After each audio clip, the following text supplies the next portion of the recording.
Okay. All right. So, because our sweet audio bot is sick, we are using music from Foundry, and that's cool. We love doing that. And so if you hear different music than you normally hear from us, that's what we're doing. Anyways, it's been a whole week, and everybody hit level 20, and now they're under the sea. We're gonna get a recap, I hope, and we're gonna get a Faxpiration. Gonna roll a D300 for the Faxpiration. What, did they explode or something? Why did it roll so many dice? 29. Alright. 29 is a meta question. What would your character's favorite video game of all time be, if any, and why? And look, we even labeled the meta questions now. Oh.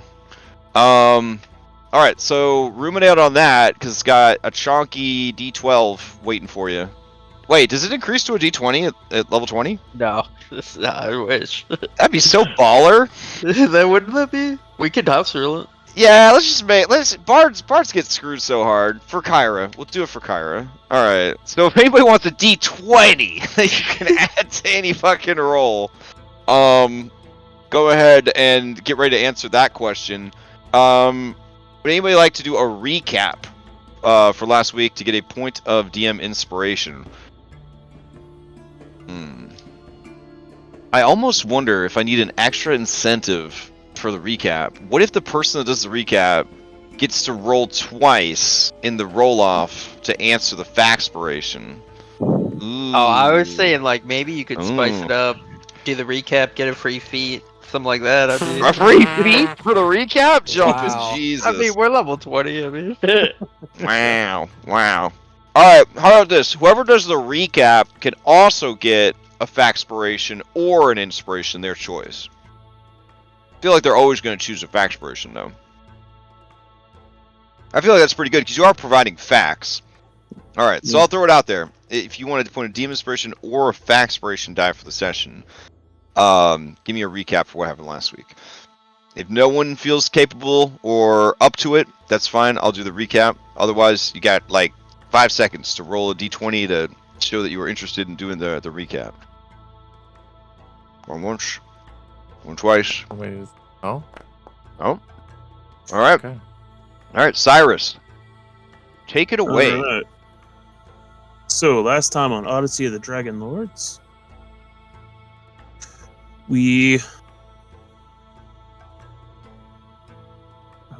we start off back above the ocean? We just finished up. You're still in the painting. Still in the painting. You're still in the painting. Still in the painting. So we still in the painting. We have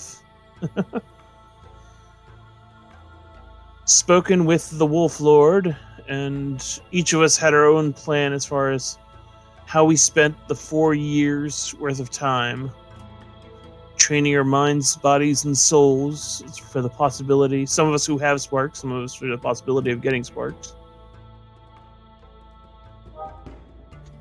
And through this epic montage of training, we achieved our level 20 status.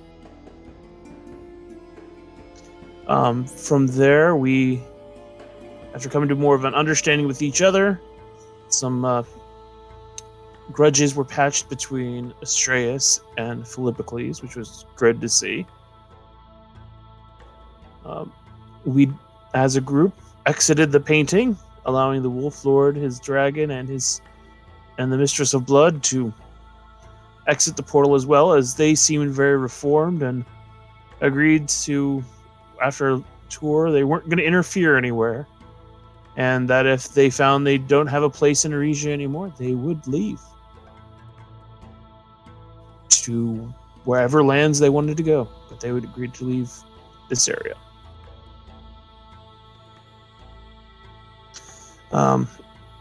After kind of talking with the Shadow Monk, Shadow Lord, the leader of the monks, horrible names, we kind of tied things up there, still left a kind of a neutral feeling there as far as we weren't seen as aggressors or even really or as allies. So we were just kind of accepted as people of renown who were visiting.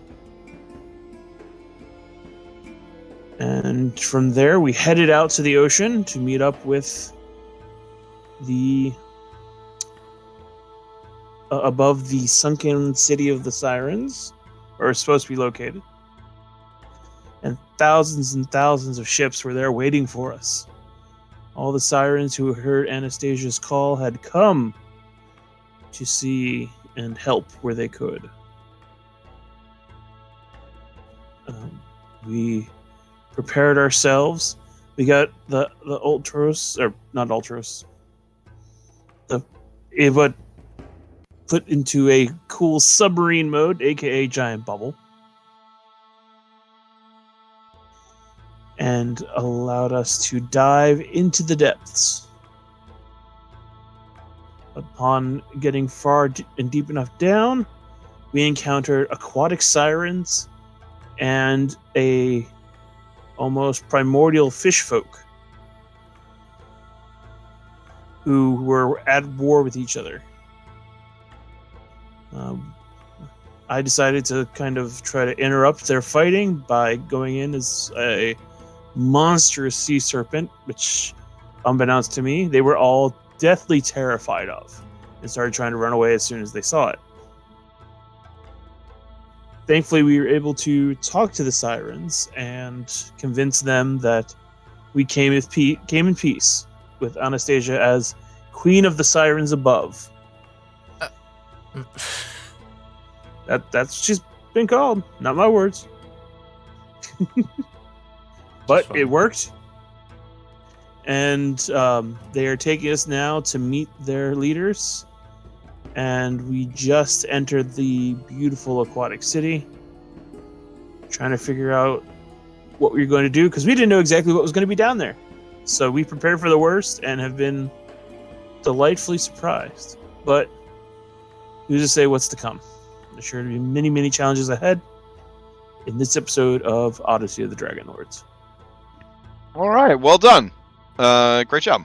Go ahead and you want Factspiration or you want a DM Inspiration? I'll take a DM Inspiration. All right, go ahead and add a DM Inspiration. If anyone is interested in answering the question, what would your character's favorite video game of all time be, if any, and why? Go ahead and roll these into the chat. In addition to getting a Faxpo for the session, you also get to ask the same question of any NPC you met previously in your journey. Ooh, pretty close between Hypatia and Philippocles. Anybody else try to beat them big numbers? Go once, going twice. All right, Phil. Yeah, Hypatia could do it. I feel like my answer's the obvious answer. I bet 5 people in this Discord could answer it. She could go. Oh, okay, fair enough. Hypatia. What would Hypatia's favorite video game be, and why?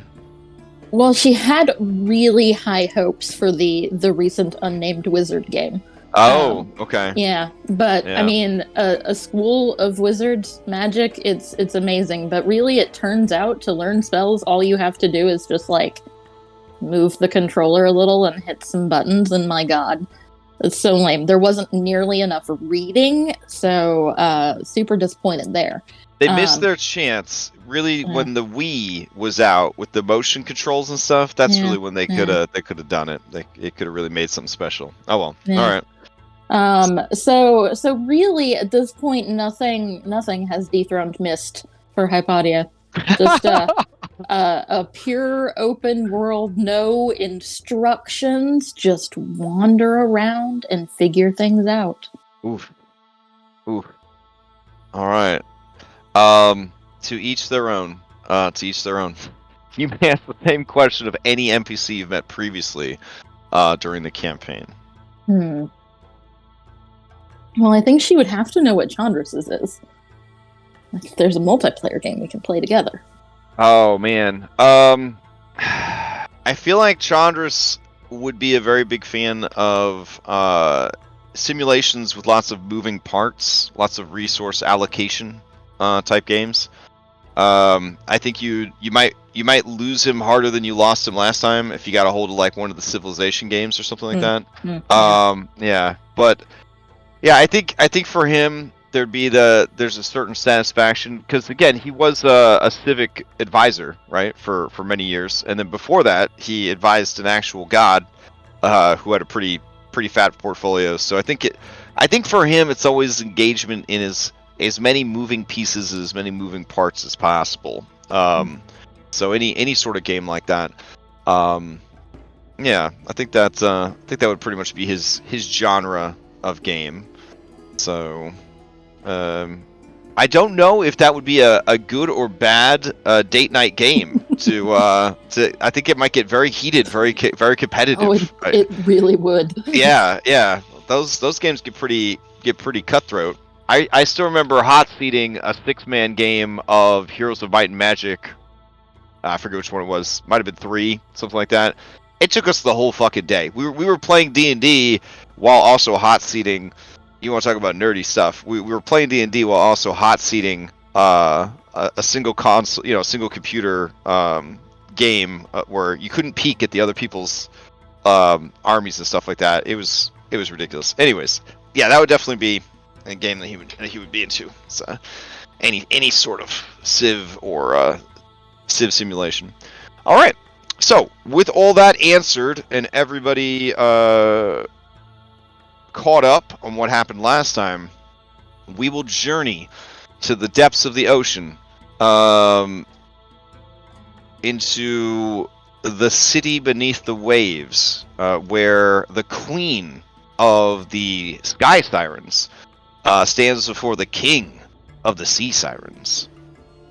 Alrighty. And it's so weird to me not to just go over to Brave Browser to change the music, but let me see if there's any other music that could kind of see. Crystal Caves, Arcane Lighthouse. Hold on. Not that this music isn't good. Let me see if we got something else here. It shouldn't take long, guys. We have like 30 tracks. So hold on. You want to talk about like an old and nerdy story? When video games would release soundtracks with them, sometimes we'd be lucky enough if they would release like a CD of like the soundtrack of the game, and we would have a little CD player, and we would have like the track list, and we would shuffle between like the different tracks on the CD, and then like loop them so that we could simulate having game music at our D&D games. Yep. Anyways, let's see. And then we had, you had to shuffle the CDs in and out of the player. Oh man. Let's see. What's the vibes off of this one? Ooh, okay. Maybe. It's pretty somber. There's literally a track called Somber that might be more somber, but we'll go with this for now. All right. So, Anna. Time speeds back up. You are in the court of the King of the Sea Sirens, Pontus. To his right, his general and war advisor, Dolphinius. And to his left, the high priestess of their faith, Kayla. All around, guards, undersea guardians, that sort of thing. The city is massive in size, easily as large as the city of Mitros itself, even in its ruined state. Though, as you swam over the city, it doesn't seem to be in ruins at all. The city seems to be rebuilt. Wherever it was damaged, those places have been repaired with elements found, scavenged, or dug from the sea floor. The priestess touches the king upon his forearm, and you know that she is casting a spell. I would like to attempt to identify what spell it is. Okay. Give me an Arcana check. It's the tongue spell. Okay, I will let him do so. Alright.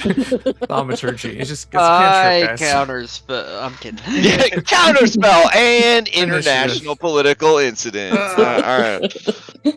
Alright, so the king looks to you, Anna,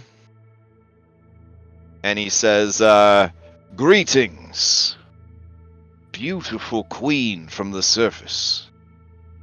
Long have we wondered at your existence, and here you are. What has brought you here? What has blessed us with your presence? Surely the 8 gods have smiled upon us that we might have this fortuitous meeting."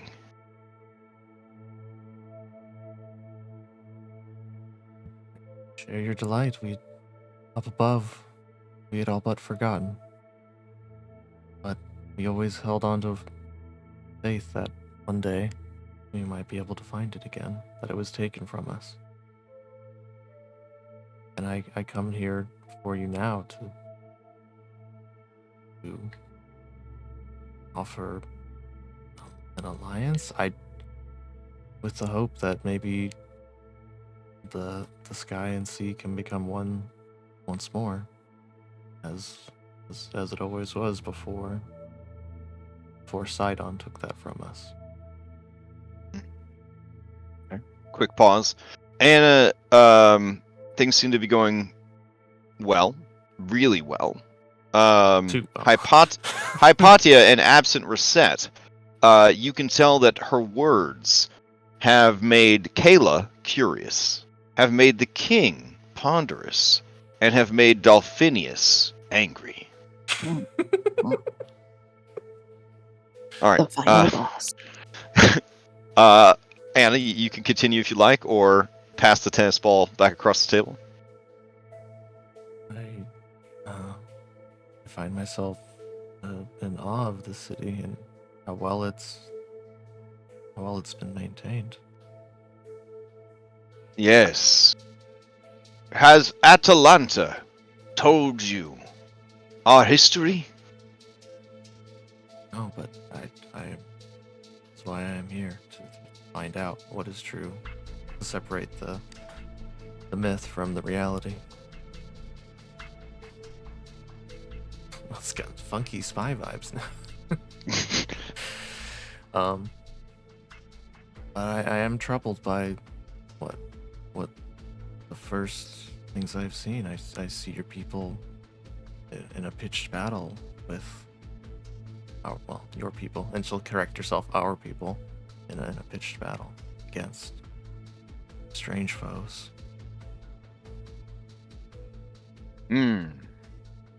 They are not so strange to us. They have been our enemies since the earliest days of our arrival here on the seafloor. They are the Marrow, cousins of the merfolk, who have given their hearts and minds over to the monstrous evil that dwells within the chasm. Scylla, the mother of all serpents. It is said she dwells where even the darkness is afraid to go, birthing into the world more and more of her horrible spawn. It is the charge of the sea sirens to guard her lair, wardens to an ancient prison. We must keep her sealed away, lest she rise from the depths and devour the world. You might wonder how we survived Sydon's wrath. The histories are unclear, as in the early days, everything was passed down through oral tradition, and song. But it is said that most died that day. But some hid within buildings, basements, vaults, temples, barring the windows with magic to preserve what air they could. But it was only a matter of time before the magic would fade and the ocean would rush in to claim them, or starvation, or madness. But as they lay in darkness at the bottom of the sea, they heard voices, curious and lonely voices calling out to them, offering aid, offering help and guidance. These were the 8 ancient gods long forgotten, cast down to the bottom of the sea by Sydon and his father, just as we had been cast down. A partnership was forged that has lasted to this very day. The grand city that you see is thanks to their intervention, guidance. Their blessings have allowed us to not only survive here, but thrive. And in return, we help them with their sacred task, guarding the chasm.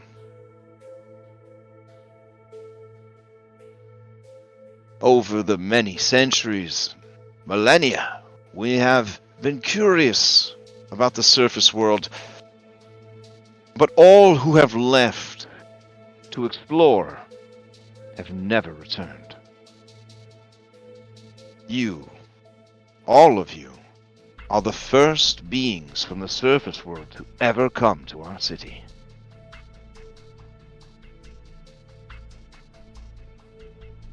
We cautiously welcome you.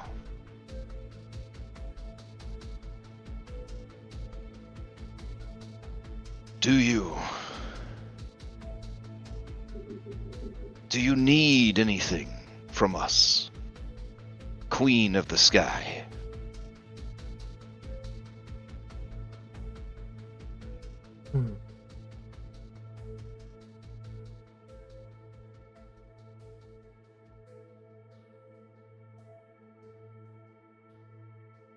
The only thing that's terrible what has happened to our people, all at the behest of some childish titan who, you haven't heard any stories. He's gone now. We have defeated him. Yes, we heard of his defeat and the exodus of his servants, the Tritons. In these last 7 years, the world has been healing from that battle. It has surely changed. And we know that the city sank because of Sydon, but do not believe it is meant to be down here. All I ask is that give us a chance. Perhaps there is a way that we can reconnect our people. I've gathered every siren I could, and I wait above, anxious and afraid. It is at this point that you are interrupted by loud dolphin sounds. Mhm. And Pontus looks to him, and Kayla gasps, and he says, "You would dare." Does anyone speak Dolphin? I speak. Hey, you speak. Reset speaks all languages. Oh, okay. So Reset, you and Doesn't Anna Cyrus. speak Dolphin? Yeah. Oh, okay. Reset, Anna, and Cyrus. You heard Dolphinius say, "Your Majesty, this is obviously a trap. They're trying to cozen you into an ambush. If you listen to the words this bird speaks, she has brought an army and is threatening us with their very presence. Listen as she speaks."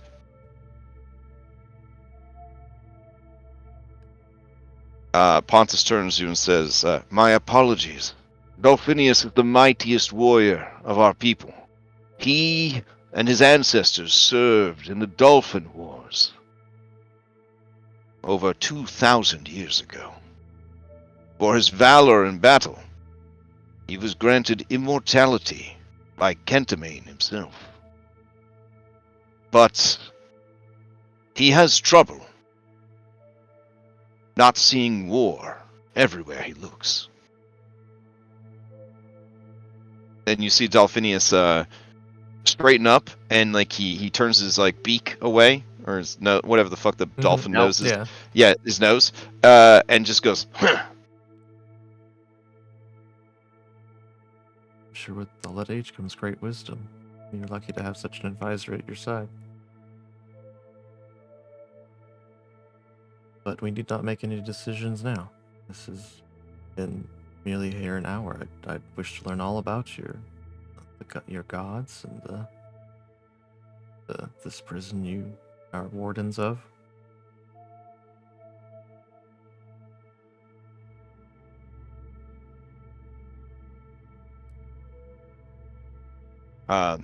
The king of the sea sirens looks at you and says, "Yes,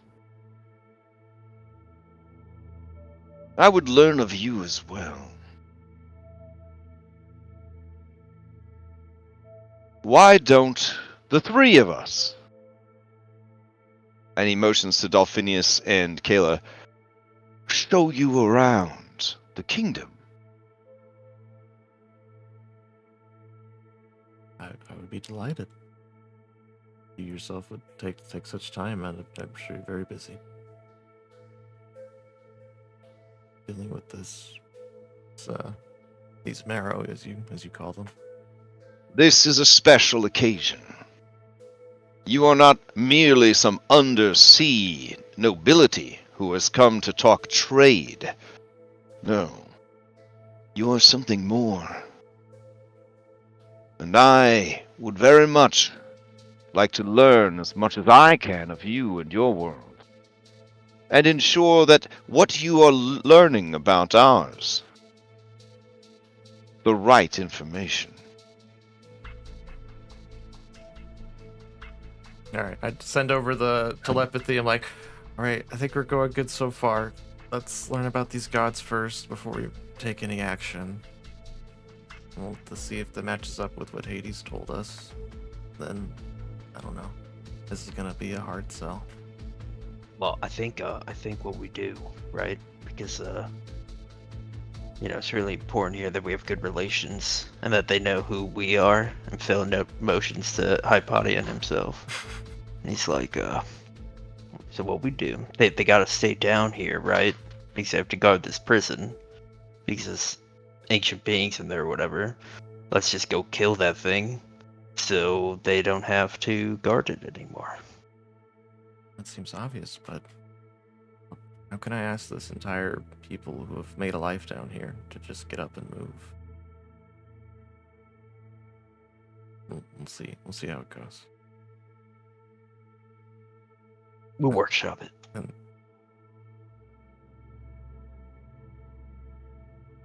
okay, All right.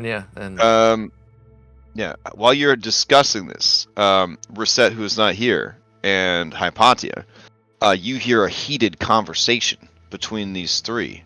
You can tell that they don't think it's safe for the king to go with you outsiders.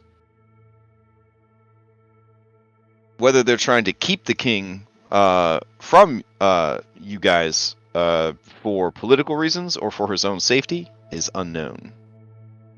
well, that's fine. We can They would network. We could just say we'll take 3 of ours, and then I heard you guys wanted to go check out that curio shop from that Ariel Atalanta told us about. You can go check that out in the meantime.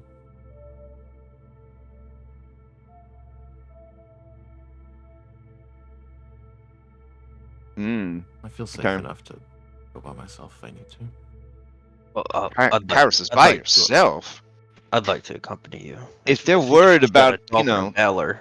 Yeah, if they're worried there's too many people, we could just take I could just take the B team and we could just go, check out what sort of guest services they have. Okay. That's a great idea.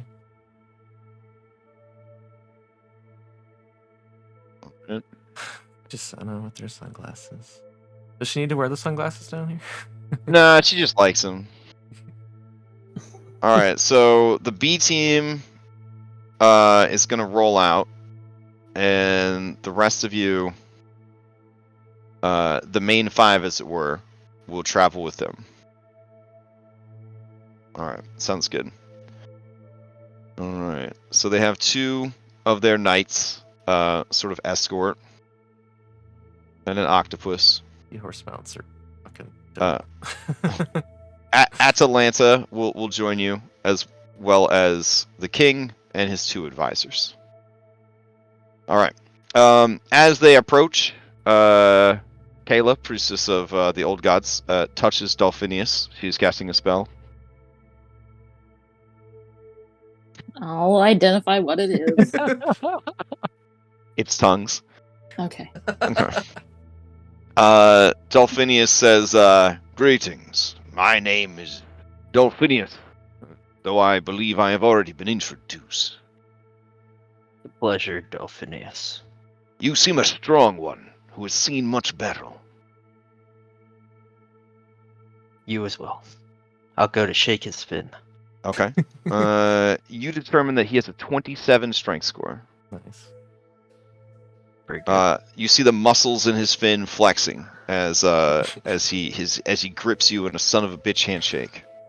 I flex my muscles as I grip him in a son of a bitch handshake. All right. It's at this point you realize that one of his eyes is actually just an obsidian stone. He must have lost it, maybe during the Dolphin Wars. What happened to your eye? I lost it during the Dolphin Wars. I found myself on the wrong side of history.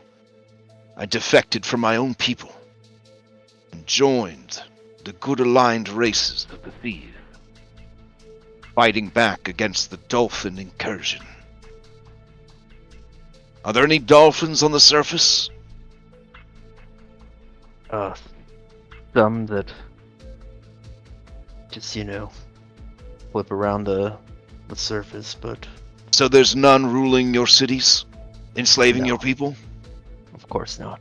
You're welcome. Yes, you're being thanked for that. I knew that was coming. I wish I could have been there with you.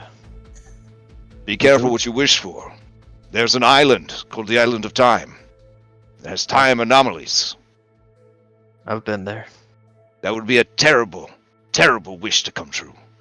Never have I seen such brutality, such horrors.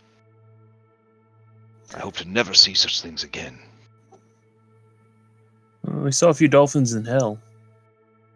One of the hells. A fitting place for them. And he says, I'm sorry. It's been so long, but the rage, sometimes it never fades. And he looks off into the distance, like super haunted. I follow his gaze. The priestess says, I am Kayla, priestess of the old gods. I am welcoming of you to our city.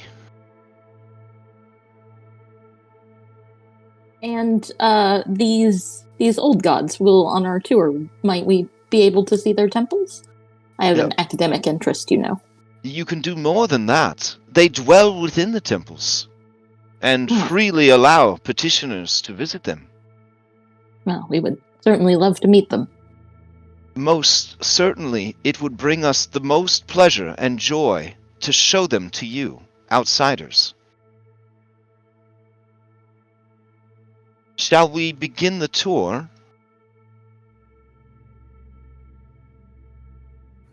Sure. Do not worry about your allies. They will be taken care of.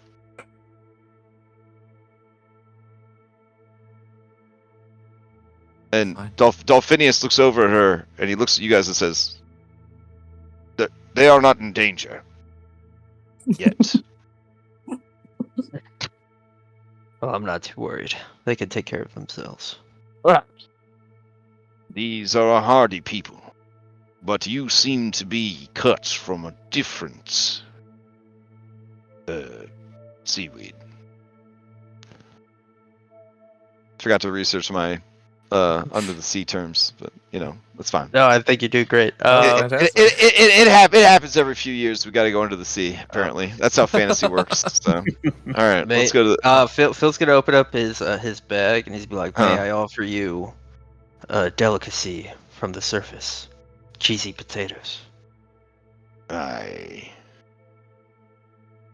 will risk it, thanks to my poison immunity.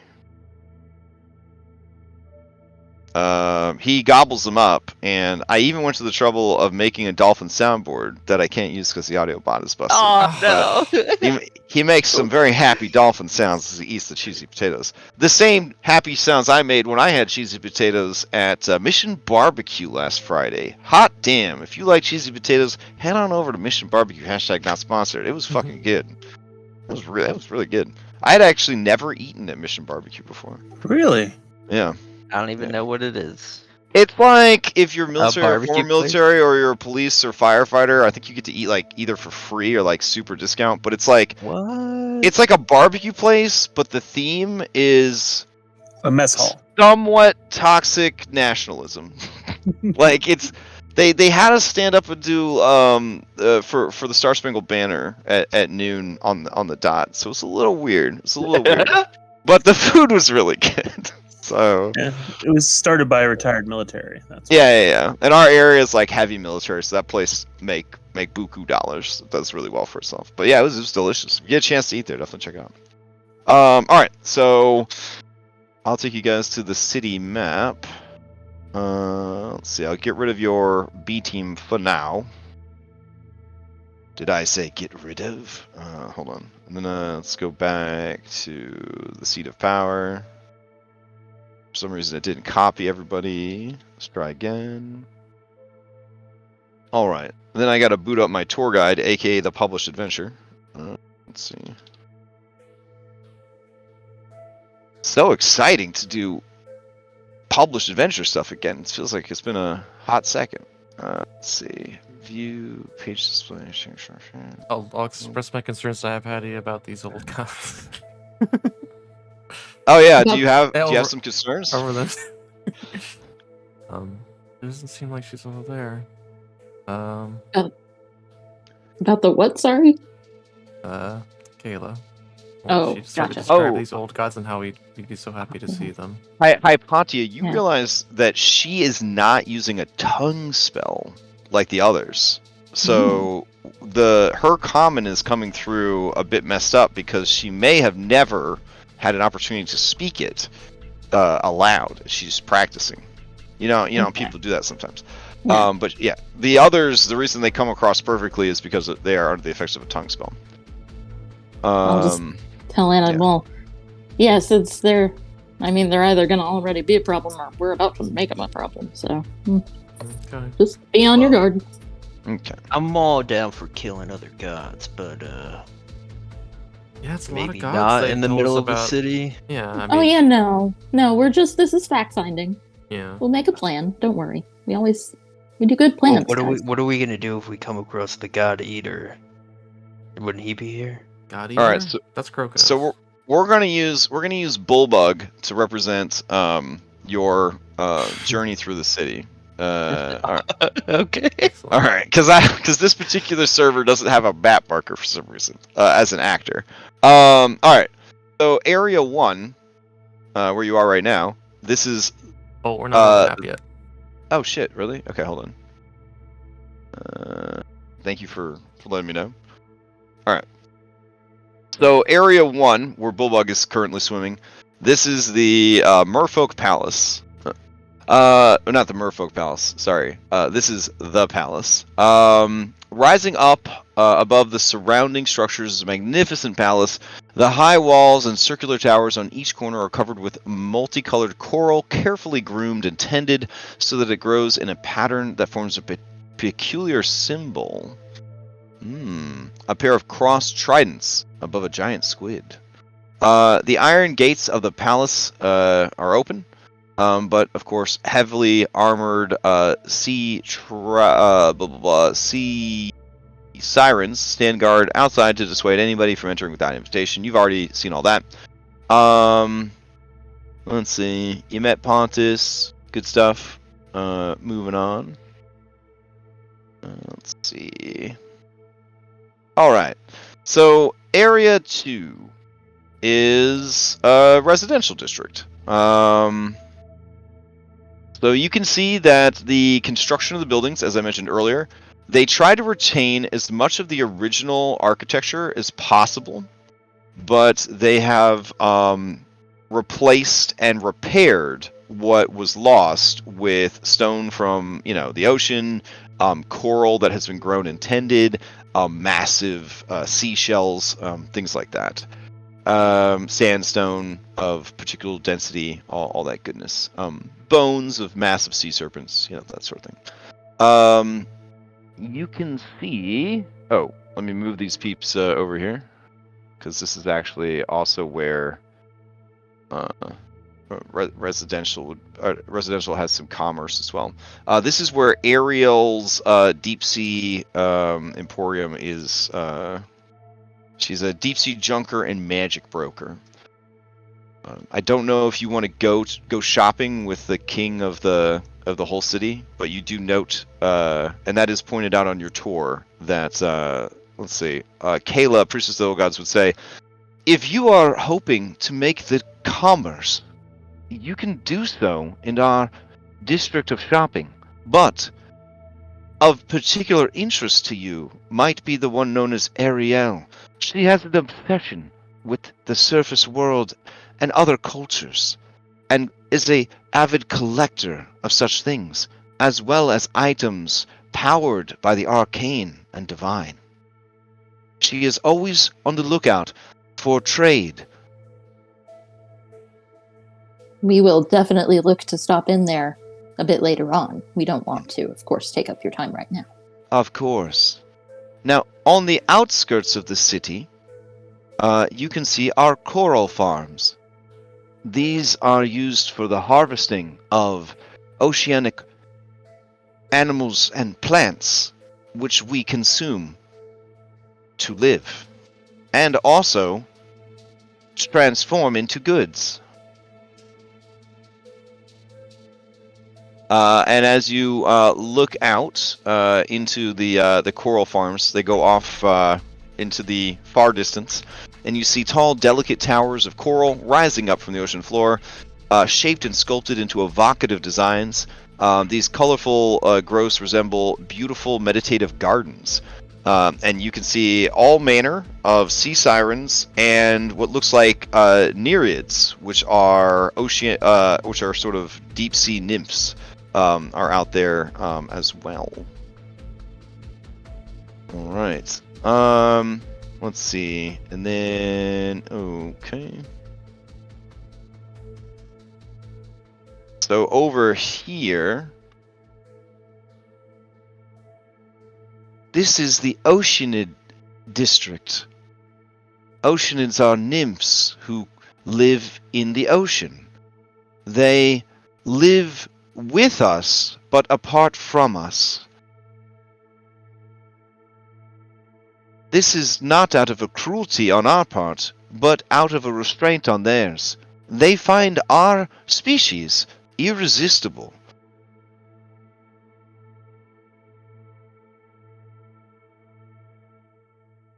And so you look and you see that there are tall towers covered with random but spectacular patterns of coral and rainbow hues. Schools of vibrantly colored fish circle around the towers like living decorations, further adding to the wild, untamed beauty of this district. So this is like even more like animated Disney Little Mermaid than the rest of the city. Like this is where the artists, the musicians, the creators, the lovers, the consorts. This is where the district for that. This is like the entertainment district essentially.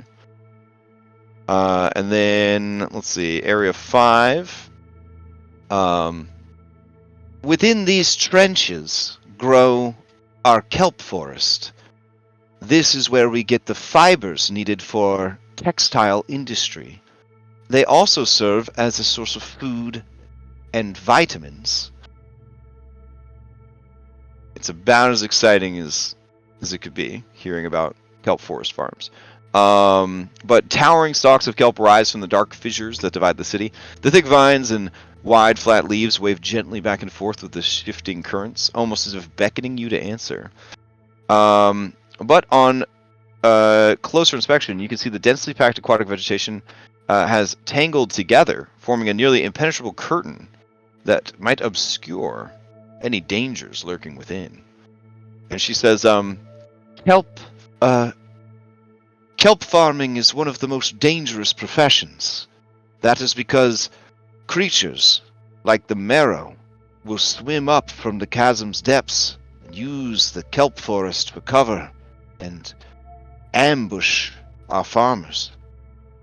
Guards and patrols must constantly protect the workers and the forest themselves.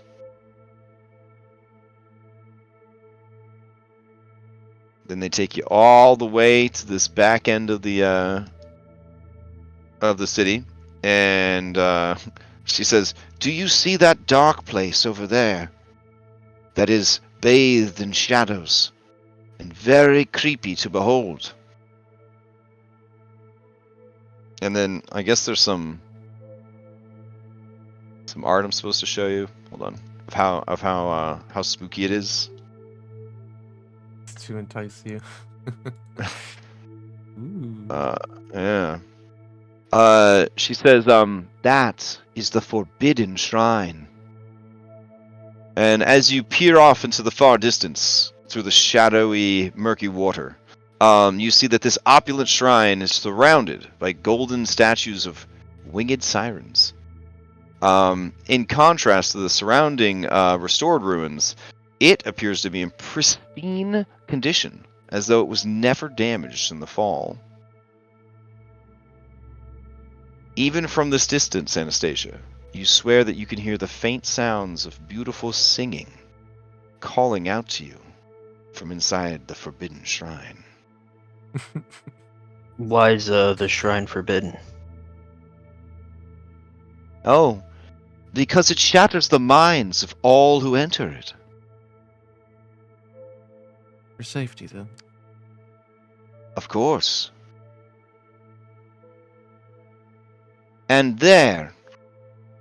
This is our military whoa! This is our military this is our military stronghold.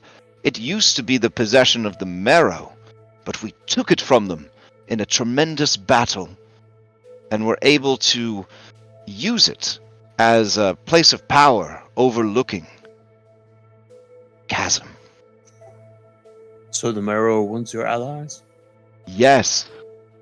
At first, the Marrow came to us, for you can see, our city fell upon theirs.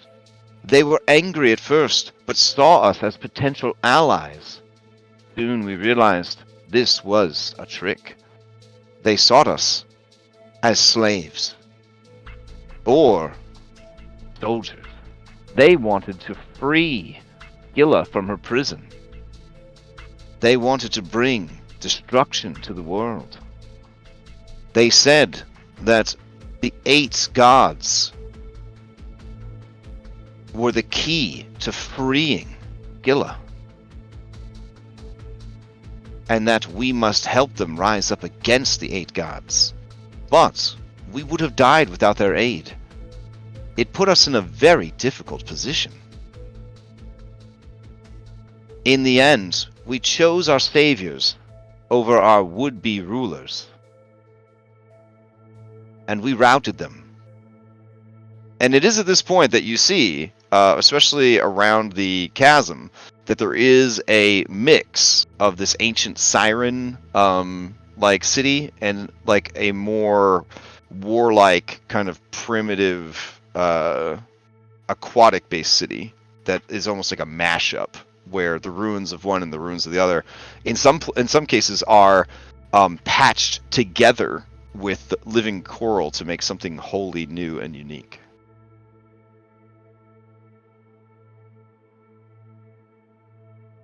And this is the chasm, the birthplace of monsters, the home of the Sea Mother, Gila.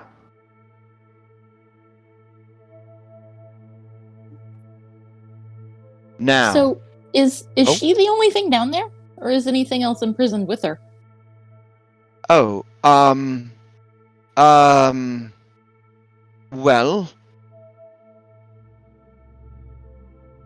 I don't know if that is an appropriate thing to discuss at this time. Oh, okay. I'm sorry. It is all right. And the king says, you are very curious, and that is good. It is said that Scylla is not imprisoned in the chasm, but herself guards something older and even more dangerous than she is.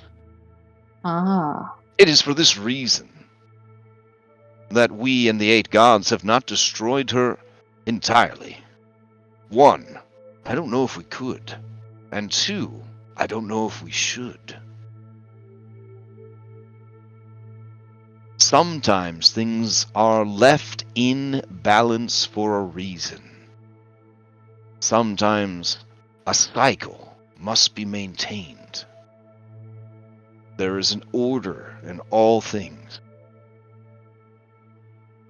Ours is to guard and watch.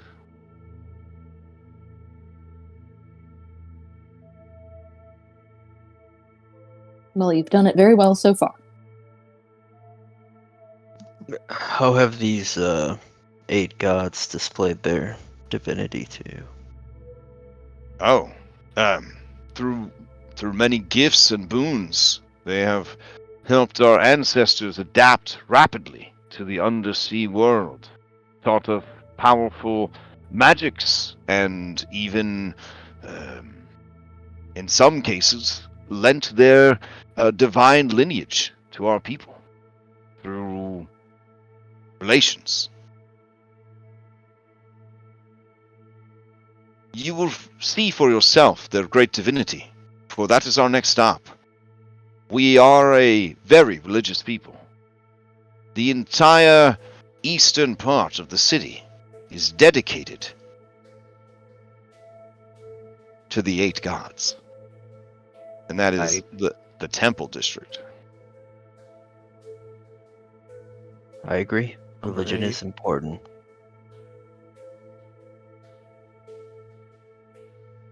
Alright. Oh my god, I keep moving everything. I'm so sorry. Alright, hold on. Alright, so grab you guys, bring you over here. Bullbug waves goodbye. He realizes he probably didn't need to be a map marker, so alright. Alright, so then you guys are zoomed in on the temple district. Okay.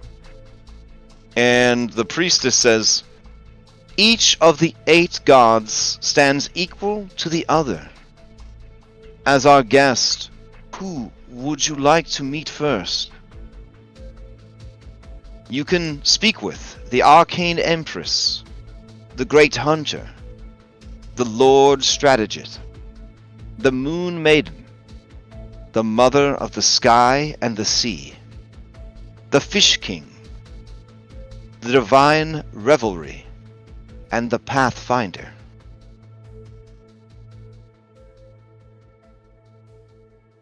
I have been told a path is something on the ground that you follow.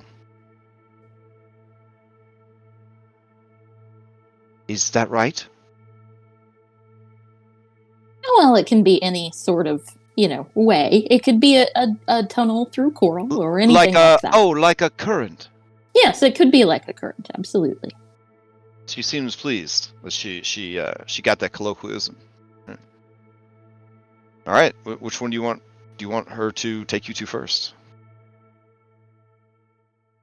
I mean, it's not going to have a huge impact. It's not like their feelings going to be hurt if they find out you went to one of them before the other or anything like that. This isn't like a Greek setting where they're all super prideful or anything like that. So, honestly, Hey, the most interesting that stood out to Anna was the Mother of Sea and Sky.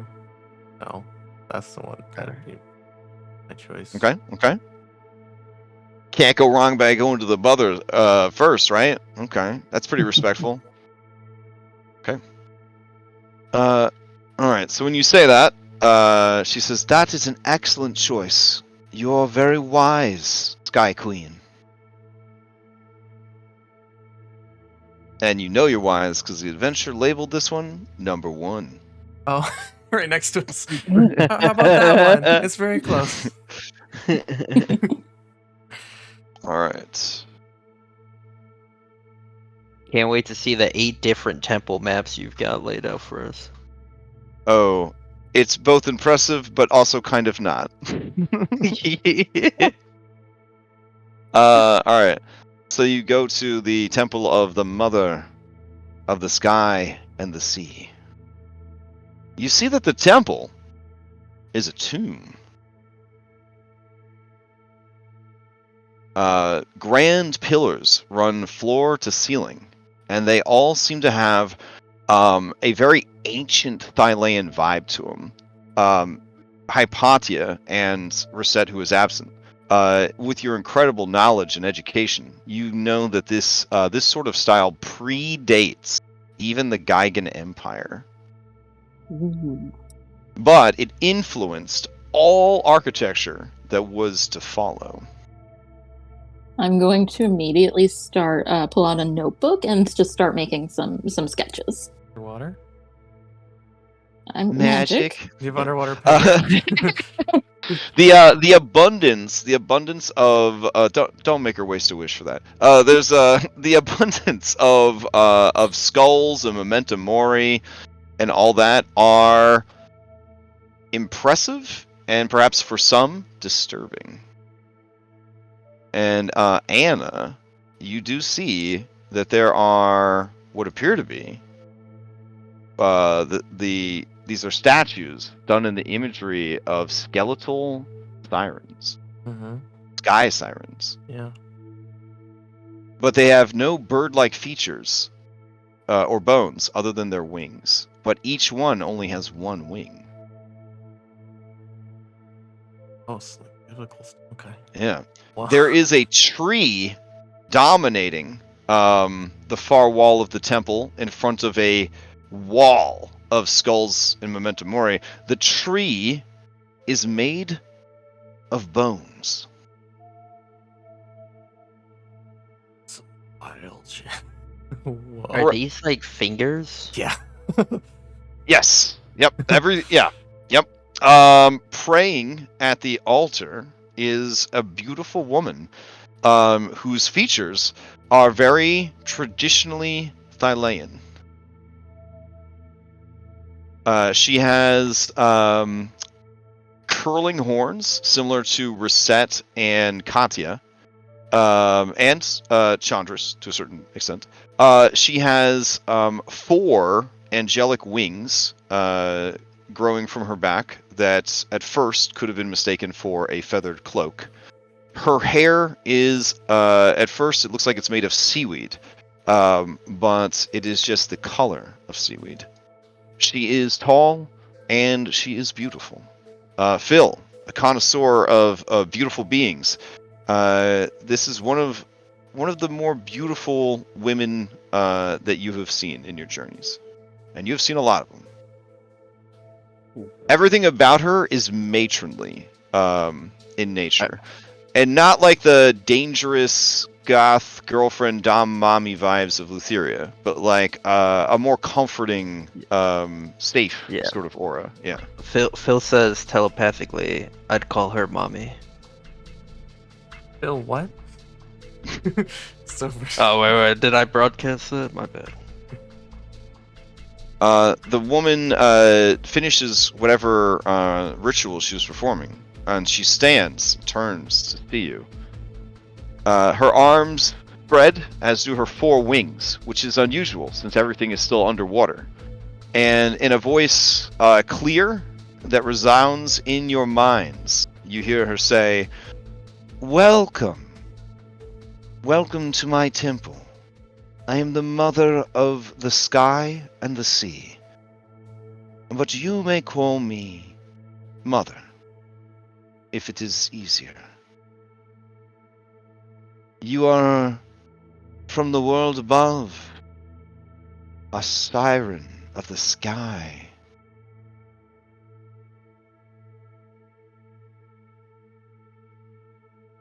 Do not be shy. You may step forward. My temple is open to all.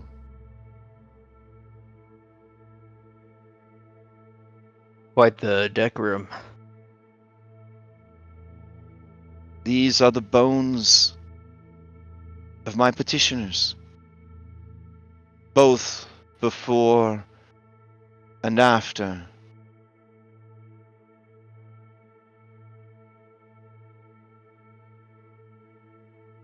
And that's when Kayla says, "It is our tradition that when you die, your body is stripped of flesh and your bones given to the gods you valued most in life and wished to appease in death. Many of my own ancestors are in that tree or watch from these walls.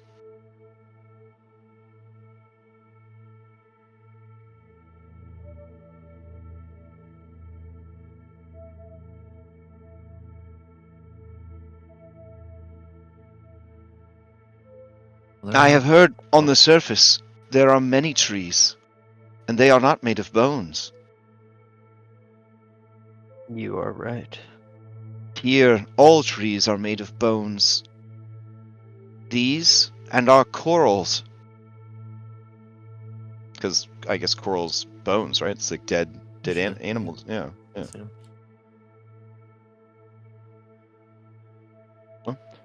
The mother of the sky and the sea just stands there serenely. And she says, "Do not be shy. You may ask of me your questions. I sense the divine amongst you. I hope you have come with peace in your hearts. I mean no trouble." And when she says that, Dolphinius reaches for his initiative dice. And he says, "Trouble? Why would there be trouble?" He starts eyeballing all of you with his one good eye. I eyeball back like, yes, why would there be trouble? No, well, why would there be trouble? Exactly. Can I ask who is He Who's takes your he mother? takes a fin tip and he points it at his nose and he points it at you, Hypatia. I give him a side eye, and I go back to paying attention to the conversation. You ask her who her mother is. Yeah, I have Oh. who's your mother. My mother was the world from which I came. A name I have alas forgotten in my long absence. One question: is she normal human size or Titan size? Big. She is a large-sized creature. She's about Okay. 14 feet tall. But not quite Titan size. Yeah, the Like Titans can be any size they want, but they generally are most comfortable at huge size. Okay. But like Cyrus is technically a Titan, and he spends a lot of time, Jeremy Crawford medium. So, and honestly, at this point in the game, it's not even for mechanical reasons. It's probably just because that's what he's used to doing. Yeah. Yeah. I think at this point, like hours wise, I can be in shapeshifted in one form for 20 hours. Yeah, exactly. Yeah. Okay. She says, and who are you exactly? I'm What- Anastasia. Oh. These are the chosen of the Oracle. We have The been through... chosen of the Oracle. We too have an Oracle. Oh. Does your oracle weave fate? No. She is the Moon Maiden. Now, Hypatia and Reset, who is absent, and anyone trained in history or religion, or that remembers going to Aresia, you know that the moon is controlled and is actually the goddess Fengari. So that's a little weird that there would be a moon maiden. Are you at all familiar with the surface world? I was once. I miss the beautiful skies of Thylea. Yes, we thought it was odd for there to be a goddess of the sky so far below the ocean. Oh, Anna, what's the soul situation? Because this is pretty important. It's, I mean, Soul would obviously not feel comfortable being out in the bottom of the ocean, but Well, it's that yeah, was but my thought yeah. as well. But Yeah, if, yeah. But if they can survive, I mean, it's up to me. Like, I don't want to say that I control whether she comes or goes. Right, She's yeah, always yeah, with yeah, me. yeah. Well, that's why I'm asking you what the situation If she is. wanted to be here, she could be here for sure. Okay. It's all about her comfort level, and Okay, I'm asking because she's about to just drop this one on you. She Okay. says, it has been long and longer still since I watched my friend's soul fly through the sky, lighting the world with her radiance.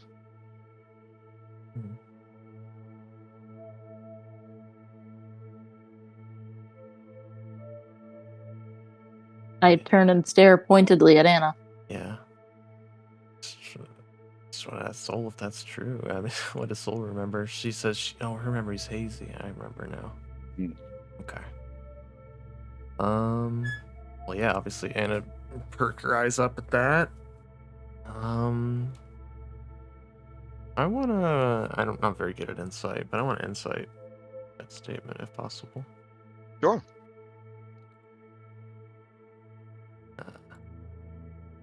More I'm trying to gauge, like, how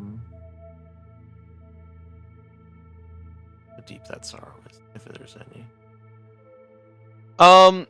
You think that she is sorrowful, but in an immortal way, like that emotions run different. Hypatia, just listening to the Goddess of conversation, wisdom. and Reset, who is absent. You guys know that there is a sadness and a longing there that is so heavy and so tremendous that if this being could do anything to see the sky again, she would. That is what is conveyed in those words.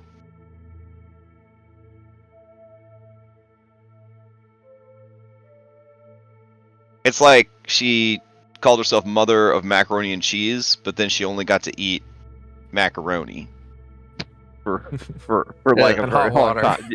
Yeah, you know what I'm saying? Like, yeah. When you have two things in the brand, but you only get one thing, it feels bad. Yeah. So your duties here keep you from seeing the sky again? Yes. As long as Scylla is a threat to the people and beings of Thylea, we must remain.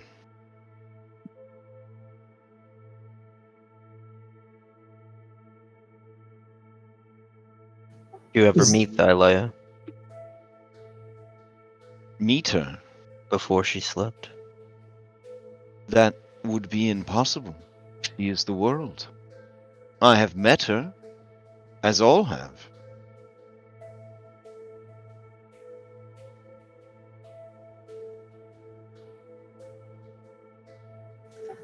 Not gonna do it, but I'm so tempted to just mentally send it to her and say Hades is watching. You're about to trigger like the go bag scenario. You drop that. That's what we're being very delicate about. let's meet all the gods first. Oh no, not doing it now. It's so tempting. Gosh, all this decors reminds me of a certain summon. Have you met Thylea? Oh, when you ask her that, she says, "The Titaness of Death, sister to our tormentor, Sydon." Yes. Your tormentor is no more. So we have heard. And I sense that we have you to thank for that. Don't mention it. If you insist, I will not. How long ago did you get your divinity? I never got divinity. I was born divine.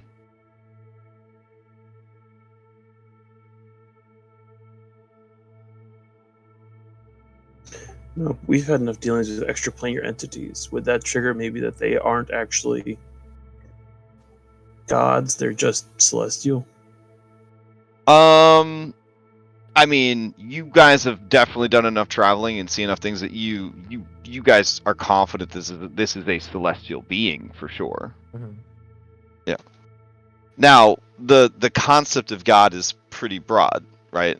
I mean, even in Thylea, there's little gods, right, in charge of like rivers and certain parts of the forest and trade routes and things like that. And then there's the big capital G gods. And then there's like Thylea, right? Or in some cases, some might say Mitros, right? These are the true gods. Without like a Dragon Ball Z scanner, it would be hard to say where she falls on that spectrum.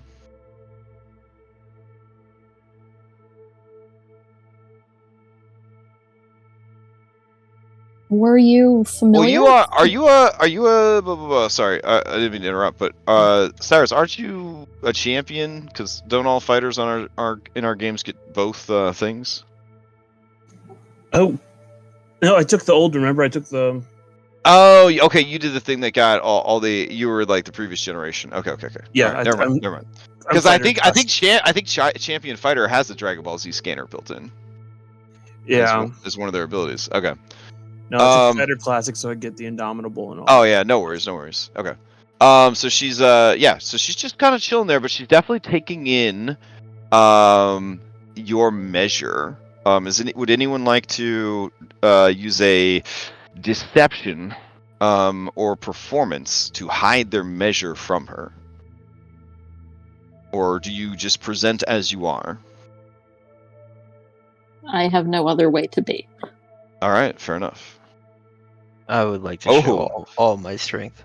Whoa! Well, I'll show you real quick. She sees it. Yeah. Were you familiar with the sirens before they were brought down here? Yes.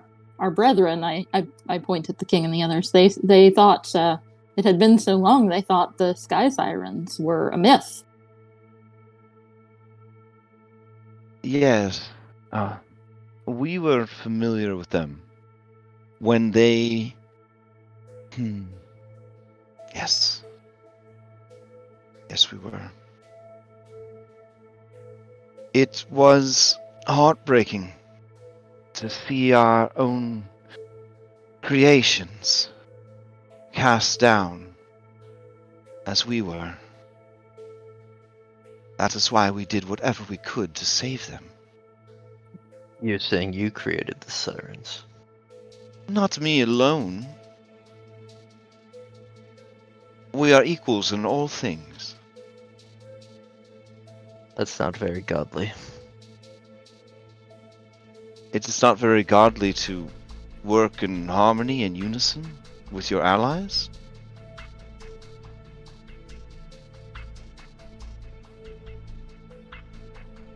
We've had a few examples of gods above surface.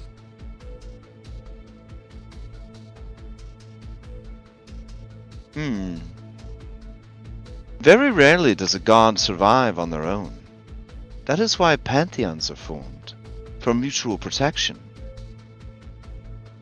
You must find some that you can trust, or you will be easy prey for others.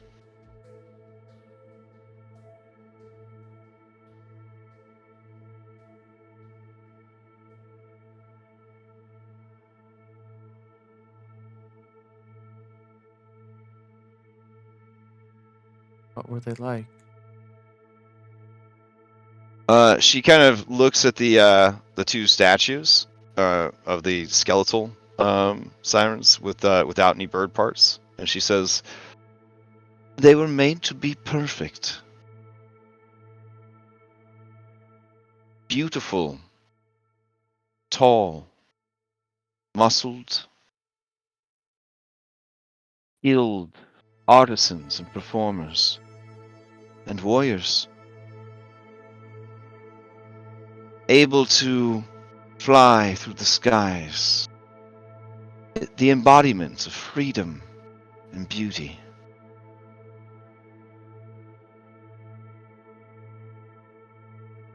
When we were taken from them, I wept.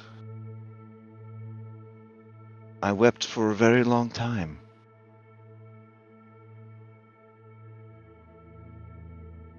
You could imagine my joy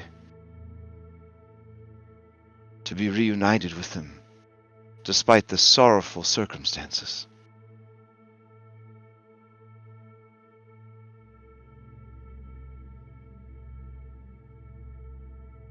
What gifts have you shared with them? Allow them to Also live worth here? mentioning, now you guys have been in this temple for a while, it is ice cold in here. It is reminding you of some of the more frigid spots in hell that you have been to.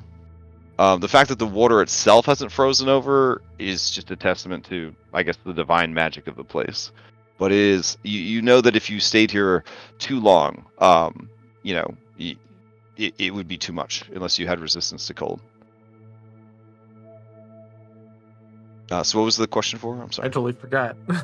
I'm sorry. What did I just say? Oh my gosh. Oh, what gifts? What gifts? What That was gi- what oh you yeah, I asked. was want to know what she had the gifts, if any, had allowed them to survive down here, Oh. or was that the work of the others in their pantheon? I worked with the Fish King to ensure that their forms could survive these terrible depths. I am mother of the sky and the sea, but not the ocean. That is his domain, and always has been. And you take her meaning to mean that the sea in her portfolio must mean the top of the ocean, Mm-hmm. like travel across the sea, Mm. and interaction with the surface of the sea. If And you you've never had a... Go ahead. No, you go ahead. You've never taken a chance to go to see the sky? Wh- Is he?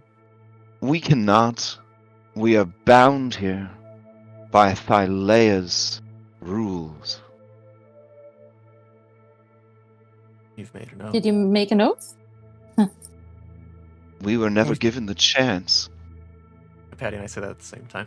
Yeah. Oaths are a powerful, dangerous, yet respectable way of doing business. No, we were pressed into service.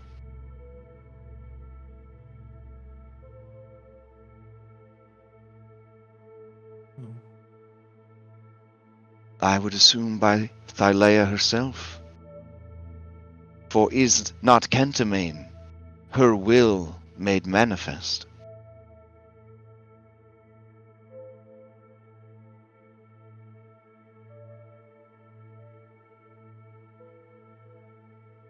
You've given us much to ponder. So if you're all bound here because of what lies below, you need to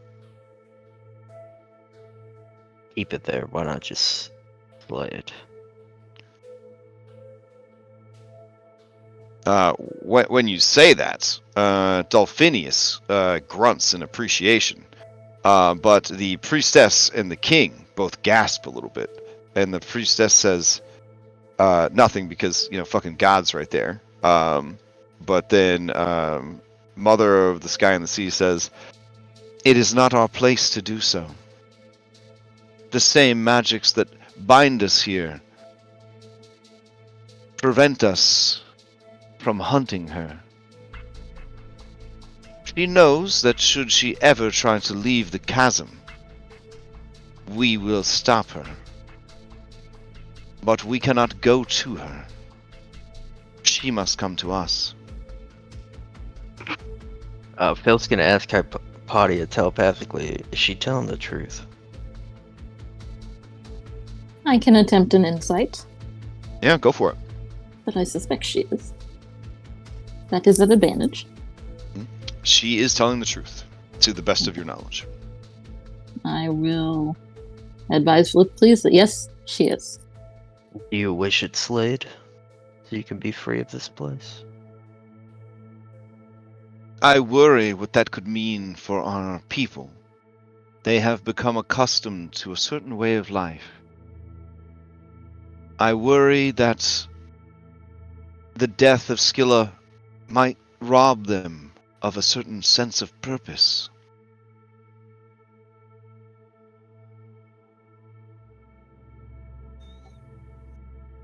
Would Well, not building a renewed siren race contribute to a sense of purpose?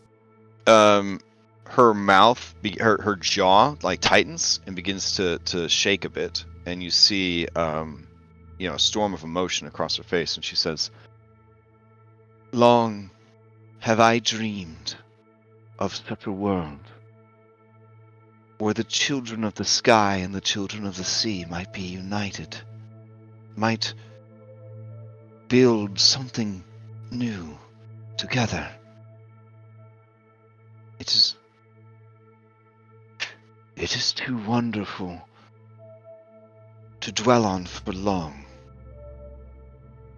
without an overwhelming sense of loss Did at the what rest could of never your- be."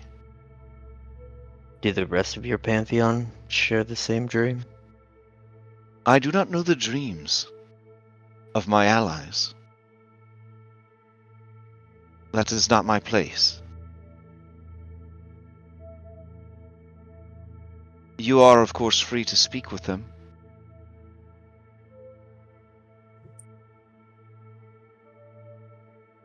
Thank you ever so much for your time. You've given us much to ponder. Yes. And you, me, Anastasia.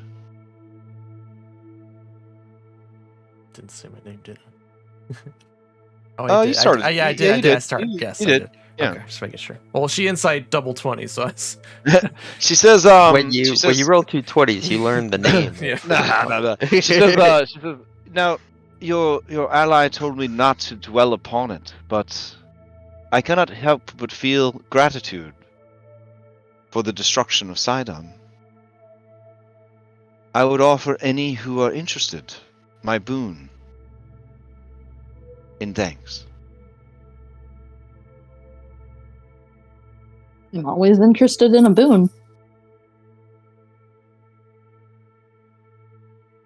Okay.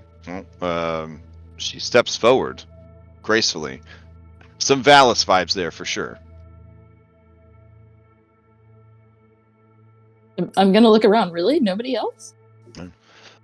She does that dope thing that like anime angels do, where like she has like a smaller set of wings, the larger set of wings, and then the larger set of wings kind of like bends around her like an extra set of arms, Yeah. and then the wingtip of the two larger wings touches you, Hypatia, and you feel her boon. For the next 8 days, you will be blessed by it. But I'm not going to tell you what it is until everybody decides whether or not they want it. Okay. Because you know, we don't want to be used as guinea pigs. You know what I'm saying?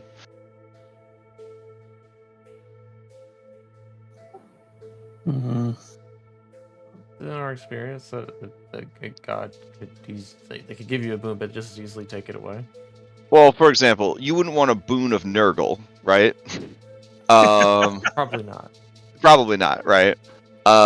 So what a god thinks is a nice thing to do is not necessarily a nice thing to do. Right. Right. But I feel But- like, you know, Hypatia's inside. She's going to become goddess of wisdom. I trust Hypatia's, and it sounds like everything she's spoken of is kind of what Anna wants to happen as well. Mhm. So unfortunately, I don't know what we'll end up doing about that later on. But I will take the boon. Okay. I'll accept as well. It's a good. All point. right. I never know if Reset goes for this stuff or not. Reset just feels like a mystery to me half the time. Do you guys think Reset would take the boon, or? Can it be Schrodinger's boon? Oh, okay. I mean, she fair. accepted power from Lutheria, but then Yeah, she sure, learned. yeah. But then she Oh, learned yeah. about. Well, you're just explaining the journey that I'm on right now. So. Yeah. Okay. All right. Does Phil accept the boon? Or no? Phil says, "I appreciate the offer, but save your strength." Mm. All right. She smiles at you in a me likey kind of way. All right. The three of you that received her boon, for the next 8 days, you have a swim speed and a flight speed of 120. Yes. Damn. Oh, Okay. that'd be useful. And you no longer need air to breathe.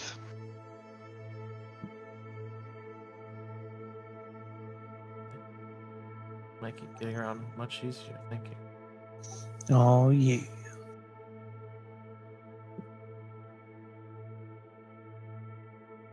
Okay. All right. So you guys head back out. Yeah. All right. Sorry, the adventure is all this beautiful like undersea art. It's like Let's keep see it. keep flashing it up there. All right. So you guys are going to head back out, and let's see. Oh, and now that we have this boon, I'm gonna switch back to my normal form. There you go. All right.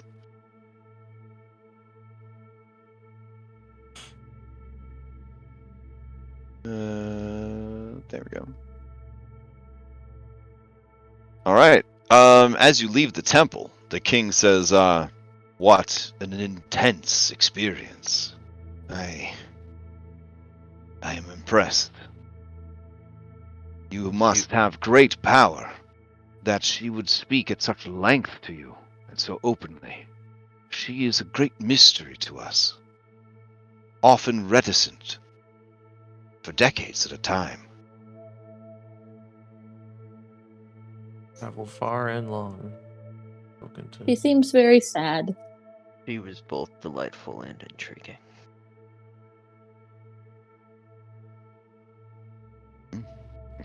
Kayla says, "I am full of zeal and wonderment, and I would take you to a place of your choosing next.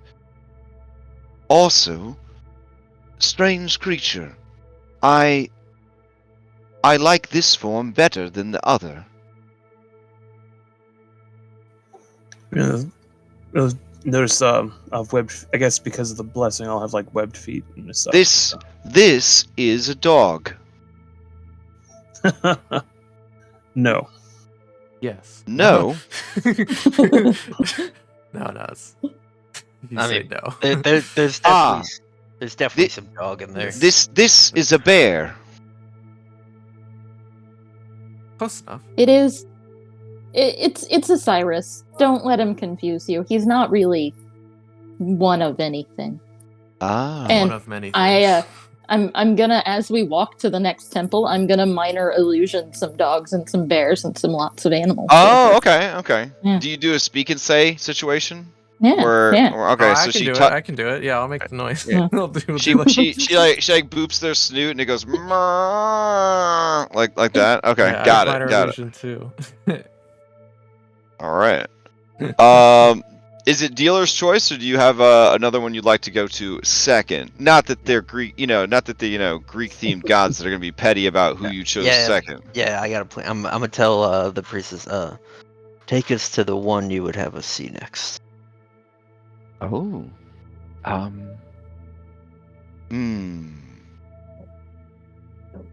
Each of you is different, but reminds me in different ways of our 8 gods. I think the one that would offend the least would be the Pathfinder. I will take you there next.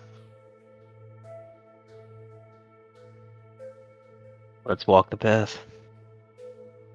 No, I definitely don't want to do that. No. All right, so you go to a temple that looks very similar to the last temple, and then when you go inside, you're like, "What the fuck?" It's basically the same temple, but like different. And that's when you realize that Crash did make 8 different maps, but thanks to the magic of Sapiku, each one is a different flavor ice cream, and it worked out really, really well. Nice. All right. I'm actually impressed. Underwater I filter, underwater map. Well, they're a fan of the campaign and our campaign, but also the the Dragonlords campaign. So they actually are, some of their maps are inspired by locations that were not covered by the adventure. So it's pretty neat. Wow. Yeah. All right. So, you guys enter. I guess I'll change the music out. I mean, this music's kind of vibing pretty well for this, but I'll change it out and see if we get something else. Let's see. Pause.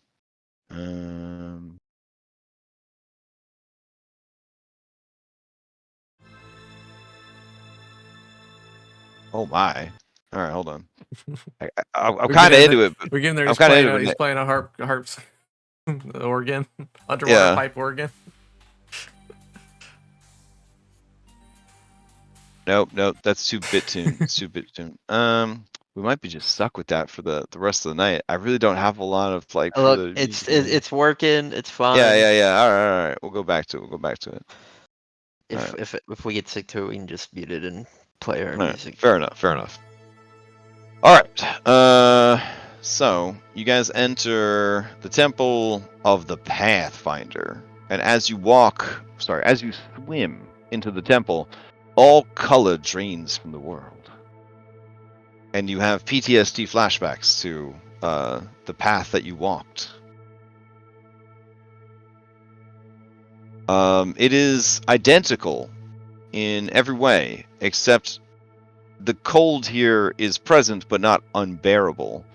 But the shadows cling and almost slink through the water like serpents, like a living thing.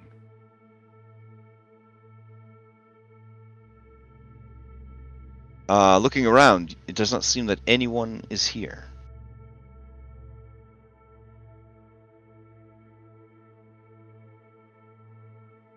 I'm gonna look around with my true sight. Do I see anyone then?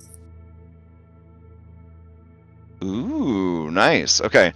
With your true sight, you see sitting upside down on the ceiling is this individual. It seems to be a humanoid male, ? Though, except for their chest, all of their body seems to be covered and obscured by ornate robes that sort of billow about them in this underwater setting. One eye of the sort of a dull blue seems to be inset into their strange headpiece, and that eye is watching everyone intently. The eye holes of the mustachioed mask they're wearing seem completely devoid of content, of light, of anything. Seeing him, he moves faster than any of you could see. Speed Force style. It appears in front of the altar. Yeah, I'm turning around, just about to ask. Oh, we don't mean to intrude. If they will not see us, then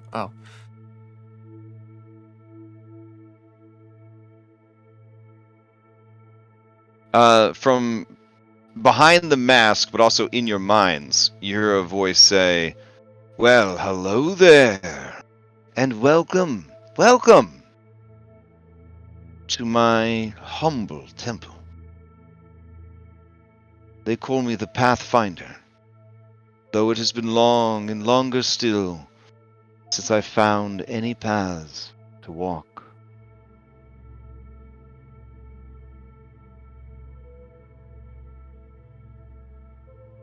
is that how you came to Thylea? You found a path here. In a matter of speaking, yes. Does anybody make an effort to disguise their nature or present themselves as different than they are, as this individual is going to do an insight on the group? Each of the 8 gods, I will be showing full strength. Okay.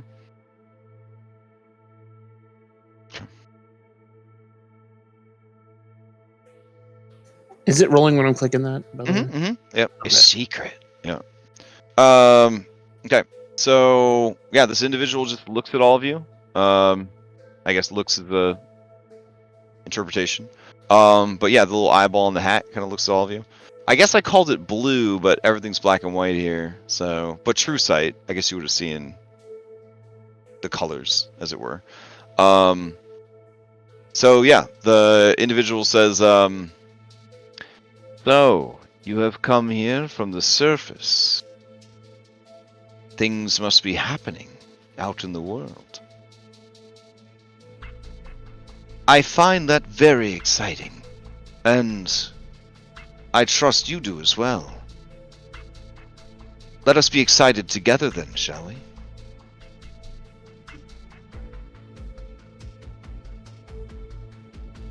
Things are always happening. Yeah, the world is healing after its long war. The world is healing. Has something happened to the world that would make it need to heal? Its people. Really Ah, yes, the people. The people are the world to you.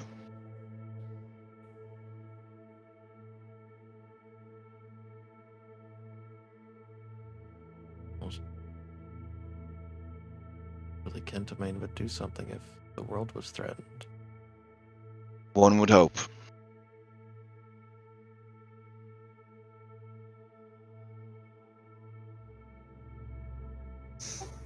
I can see by your feet that you have walked a path. A path that is familiar but unknown to me. That too is exciting. You walked the path? I've walked many paths, but not the path that you have walked.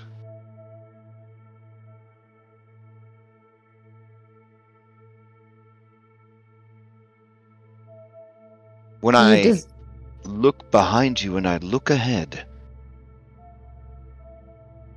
I am fascinated. For behind you is a story most unbelievable. But ahead of you is like the blinding blizzard.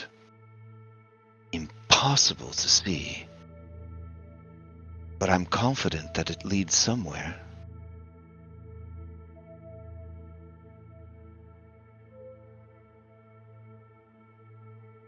We're always doing interesting things. Probably more fun to watch than to experience.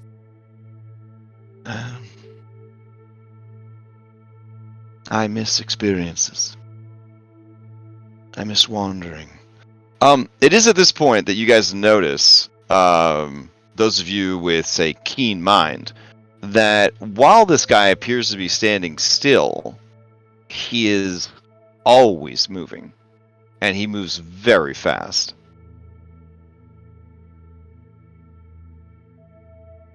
You notice like minute differences. Honestly, Hypatia, for you with keen mind, looking at this guy, it's like he is animated without enough frames.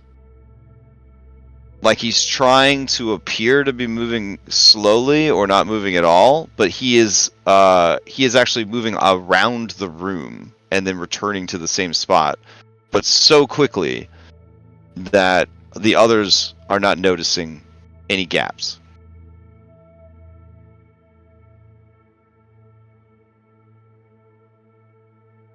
Like this guy needs a fidget cube, like real bad.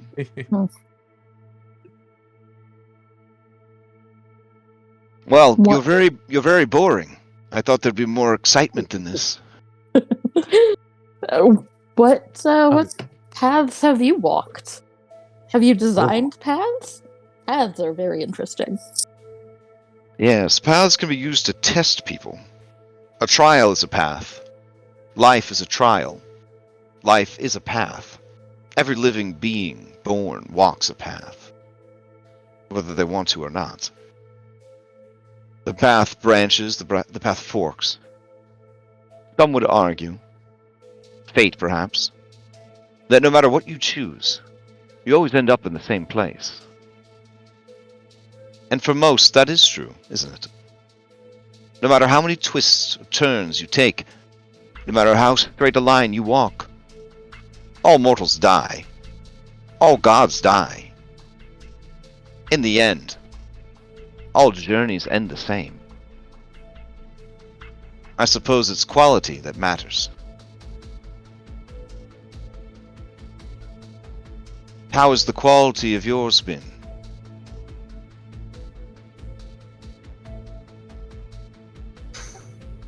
Well, it definitely seems like it's never been boring. Then you are blessed. For if all ends the same, all you have is your experience, is your story. And through those stories, you will live forever. Even as gods die, even as suns burn out, you remain. For you have lived, and you have walked many paths.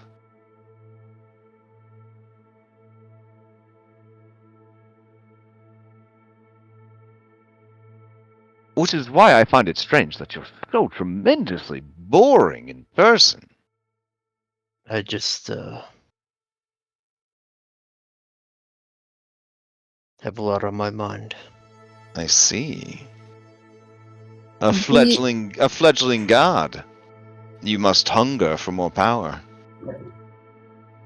That is the way of demigods, isn't it? Never feeling a part of either world, wanting both, unable to have either fully, unable to ever feel at peace or at home, wondering when it will be enough to finally have a seat at the table, getting frustrated, deciding to break the table, deciding to build your own table, throwing the table out the window perhaps.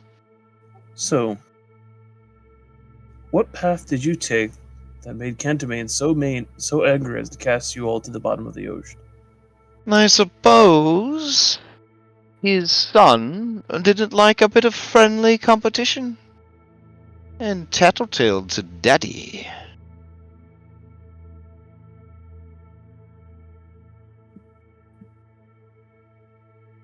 Gods can be very jealous, you know. Very, very jealous. Would you It's- have harmed Thylea in some way? Never. I didn't think so. We gave the people choice, variety. Before we came, they had the twins. The twins had already deprived their audience of any other options. We gave them those options. The people ate it up. They needed variety in their life. But one of the titans felt threatened.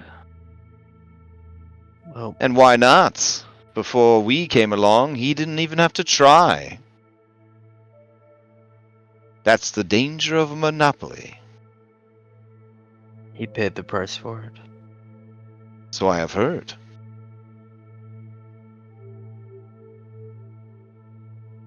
Is that what you gift these people here? Variety?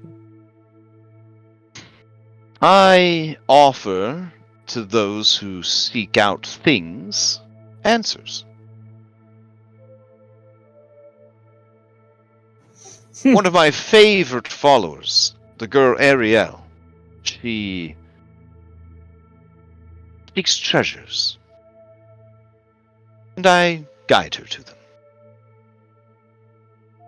I have my own small collection from the places I've been. Trinkets.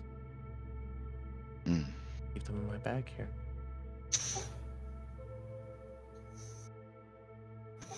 Send a mental message. Should we ask him about the flame?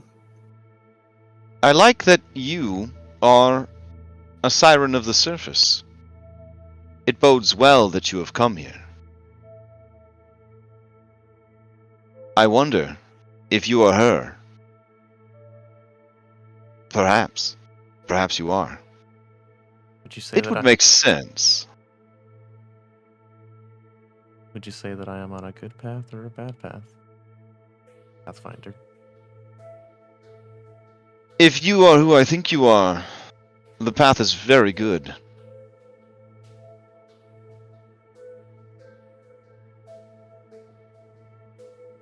I hope so.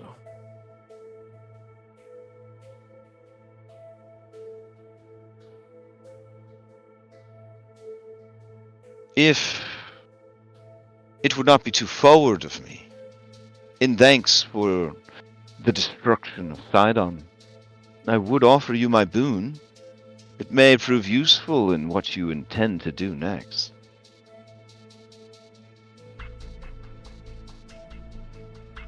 I'll accept. Patty. He doesn't teleport, but Dude Bro just, appears at the edge of the steps. And that is when his face actually pivots into a different mask. And the mask is smiling. Its eyes, two happy anime half moon crinkles.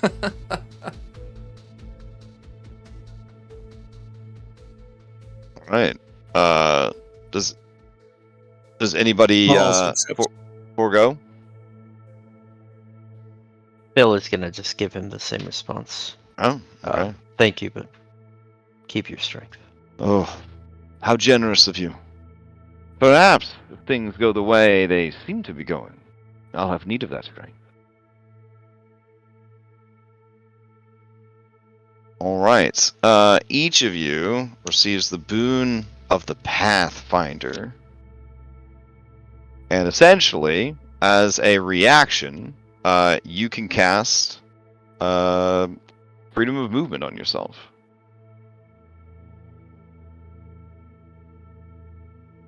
Very good. Yeah. Like at will, or like once per day?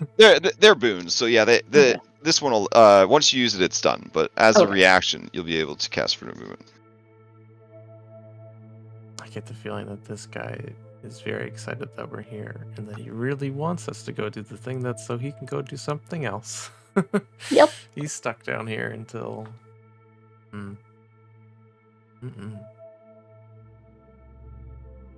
And I apologize for not having the boons made. I have them in my notes, but I didn't remember to make them into Foundry items. That's So okay. Write them down. I got paper.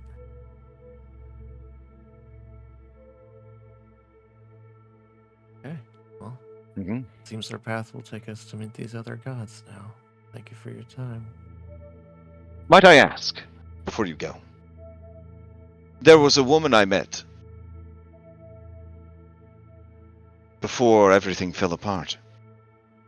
She was a prisoner. Her heart was flame. How is that woman? No longer a prisoner. And I look at Cyrus.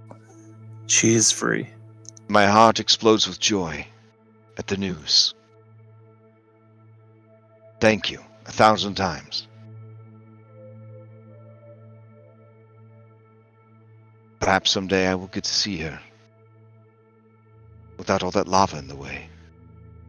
Perhaps that will be on your path. She still dwells on Fire Island, but in a much better position now. What a good name for an island, don't you think? Simple. Fire Island. It's simple. You don't waste any time thinking about it. You look and you see and you know what it is.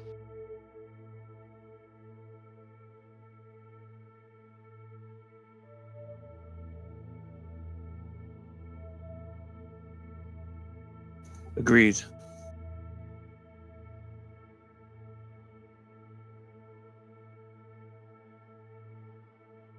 All right. Without teleporting, he just disappears and reappears back by his altar. Mm-hmm. Hypatia, from this individual, you sense undisguised sadness, boredom, and longing. So when I say undisguised, he made no effort to hide these feelings from you. Okay.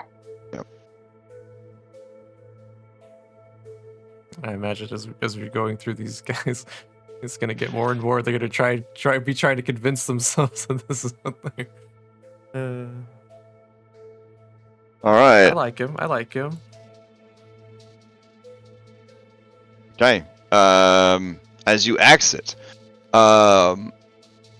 Dolphinius says, that one was always strange to me. Very strange, man. But always helpful, always useful. Anytime the community has ever wanted for anything, he has guided us to what we needed.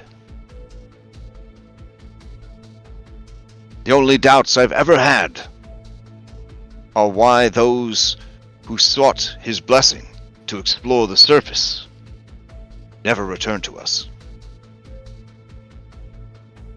Maybe they found peace somewhere. Perhaps they did. No, Sydon was around. He probably didn't allow anything that came from here to leave. Kayla says, you are smart and with the wisdom. I think next we should be going to a place of your choosing. We could visit the Arcane Empress, the Great Hunter, Lord Strategist, Moon Maiden, the Fish King, or the Divine Revelry. Perhaps saving Divine Revelry for last would be best, lest you join in his revelry. You would not want to be indisposed before seeing the others.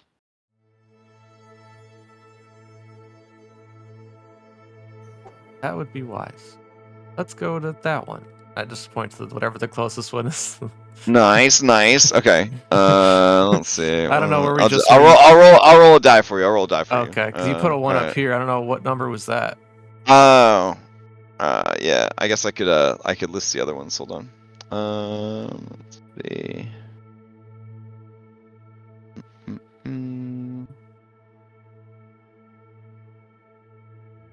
Oh, the one you just saw was 8 Okay. So first, Which we're is- going down the middle. over here. Okay. So if you want the closest one to 8, it would be this one right here, number 5. Okay. So the top, bottom, middle, very even. Mm-hmm. Mm-hmm. All right, that is the Moon Maiden. Nice. All right. Mm-mm-mm-mm.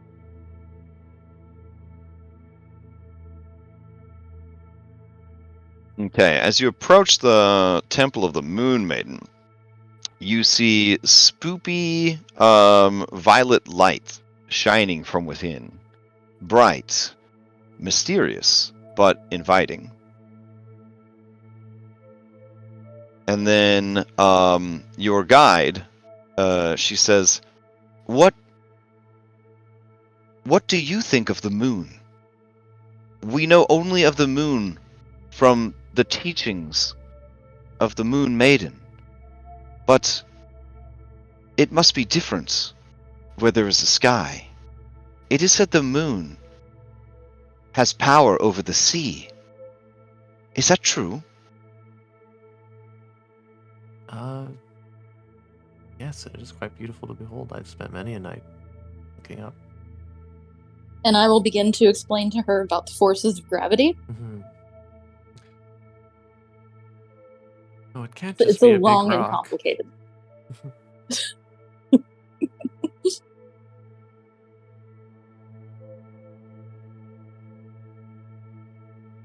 Well, here we are. And you guys enter the Temple of the Moon Maiden. Well, Hypatia, you managed to bore Priestess. As you enter, it is similar, if not identical, to the others. The temperature here is cool, but in a pleasant way. And you see, sitting in the boughs of the tree, eating a golden apple, is the Moon Maiden. I think Kyra's in here. She has silvery hair, and a silvery sheen to her skin, and silvery eyes. And behind her, perpetually, floats a silvered disc. You can see glowing in the center of the disc is a almost halo-like. Well, okay, it is a halo. You see a halo of light floating behind her head. She seems to be enjoying the apple a lot, and is very cash, just hanging in the tree of bones.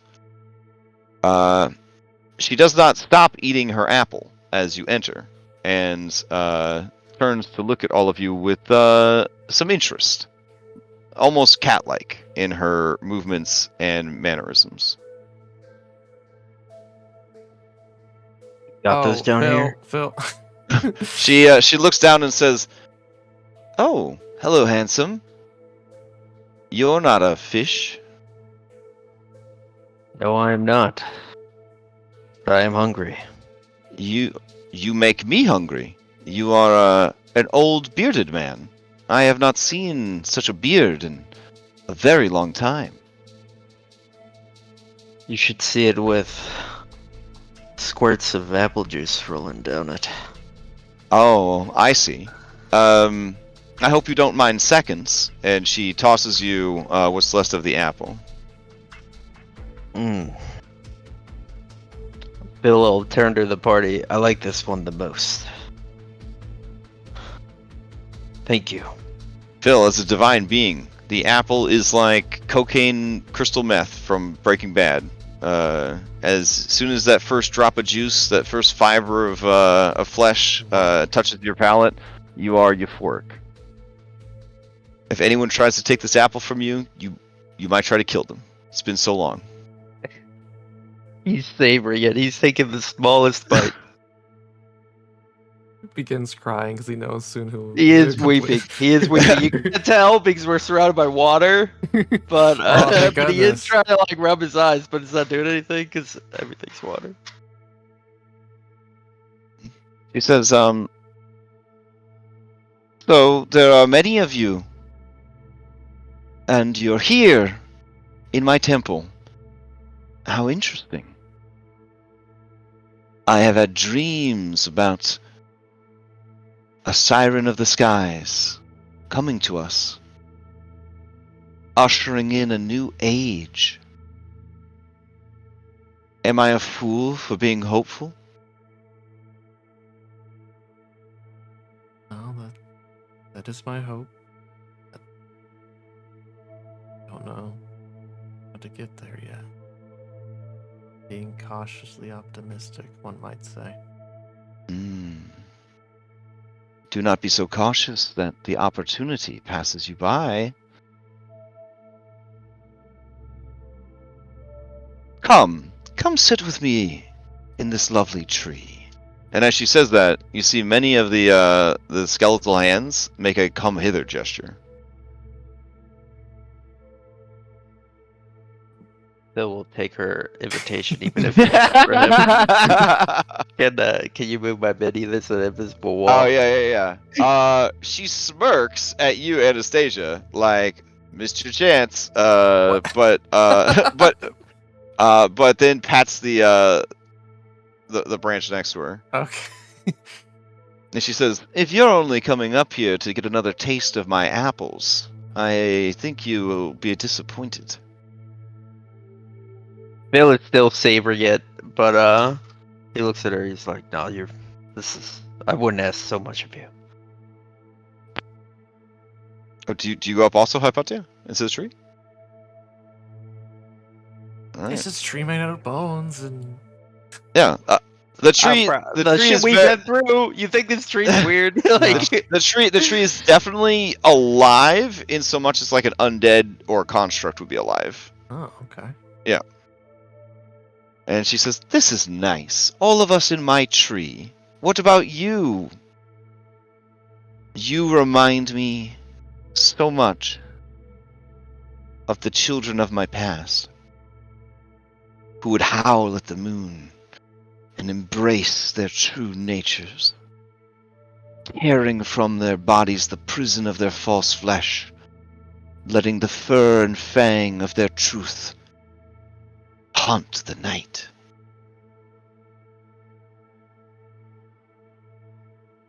I believe I've met one blessed by your children. Oh, that is fortunate to hear. So, strangers who sit comfortably in my temple, in my tree, who make my heart beat faster at the anticipation of things yet to come. I sense you are making your rounds, and I was not the first you chose to visit. well, if I will would've chalk gotten- that up to inexperience. If I would have gotten better information, I would have came here first. Phil, give me a persuasion. Can I do a strength persuasion as I flex my pecs as I say it? You may make two checks. You may make a performance strength to flex your pecs, Okay, and then you will okay. make a normal persuasion. All right, I'm gonna use DM inspiration on the persuasion, All right. Very good. and it's my strength performance. Fuck it. I'll also use DM inspiration on that one. Oh wow. Okay, so your words are all but air bubbles, because there's no wind down here. But your performance, she raises an eyebrow and says, "That is quite a specimen. Perchance, when you're done with your tour, you would return to me for some fornication?" Yeah, I mean, I don't see anything wrong with that. God. I'm on orders, Anna. Phil says telepathically, I'm on a mission. I understand all this is very strange to you, coming from the surface world. All I've heard is that Sydon is no more. What of his sister, Lady Lutheria? Is she? And then she makes the gesture across her throat. Not yet. Oh. So she escaped your wrath? She's in my sights. In your sights the way I am, or in a different way? A different way. I see. Way.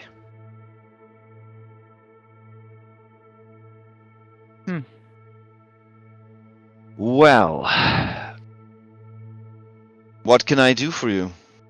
What questions might I answer? What mysteries might I help you unravel? The moon guides and inspires. I mean, just tell me about yourself. What got you here? First date. I traveled here with 7 of my closest friends and family. We were refugees seeking a sanctuary. Refugees from what? What could be powerful enough to scare you when you're all together like that? And this is why we love Thylea. You live in an idyllic paradise compared to the rest of the multiverse. It is nothing but war and strife and destruction. Every moment of every day is spent tirelessly persevering and preserving life and sanity and reality itself against forces that would unmake it. Imagine our delight when the Pathfinder found this place, this beautiful paradise, hidden away from the rest of the multiverse. A place where you could be who you wanted to be. You could be loved and adored, and you could love in return. And you see, even though it's underwater, that she is weeping.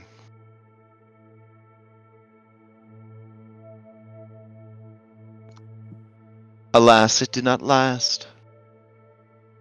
The jealous brat, Sydon.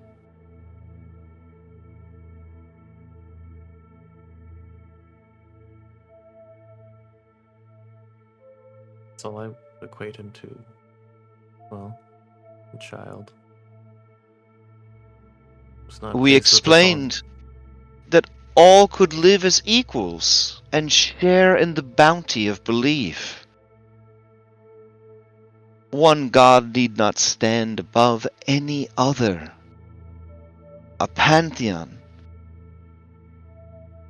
that shares its power, its grace, its divinity, its petitioners, equally and evenly and equitably across for all, that none might fall behind, that none might rise above and risk madness from the consuming power of success. We had something great. He took it from us. Kentimane or Sydon. I blame Sydon. Kentimane is a force of nature. And how was Thylea to your idea? Thylea welcomed us with kindness.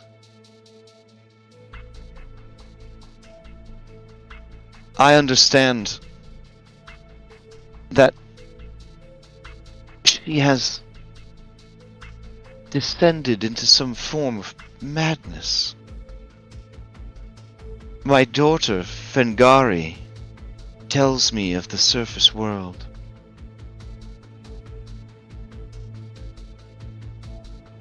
She says that Thylea, that her heart broke when the Cyclops were nearly wiped out by the human invaders. That something snapped inside of her, and it was never right again.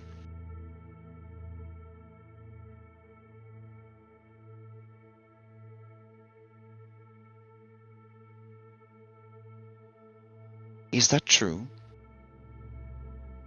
You can see that there was once a kindness in her, but she is, by definition, mad. Beyond saving. Is anyone truly beyond saving?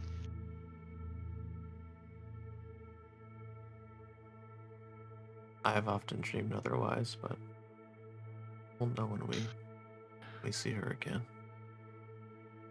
When we killed her brother, she came to the city, turned the people who had just survived the battle into pigs and goats, Oh no! brought undead to the city. She called it a festival. Through madness. The people who were turned to animals, were they happy? No, they were eating each other. Oh. But sometimes animals do eat each other. Not like this. Oh. This was a perversion of nature then. Yes. Hmm. She had become a goddess of madness. A goddess of madness.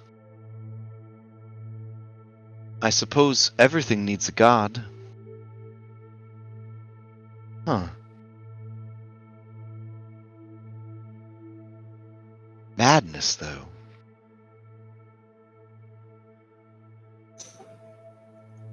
That's what it was called, but as things went on, the more we learned, it seemed it was more the magnitude of sparks she had taken on broke her mentally.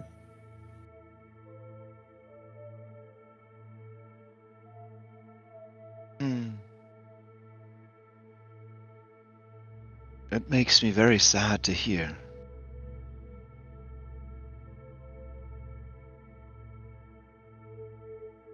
Let's speak about happier things. As you said, we've gone around and spoken to a few gods so far. What gifts have you given the sirens? I was there when we crafted them. From the clouds. I gave them their great beauty. Yeah, it adds up.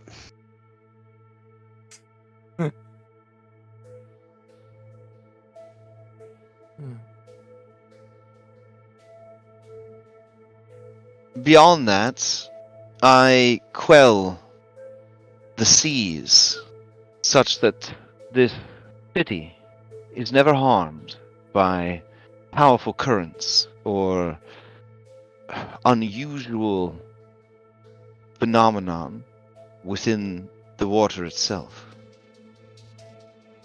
The Fish King keeps the beast of the depths at bay. We work together.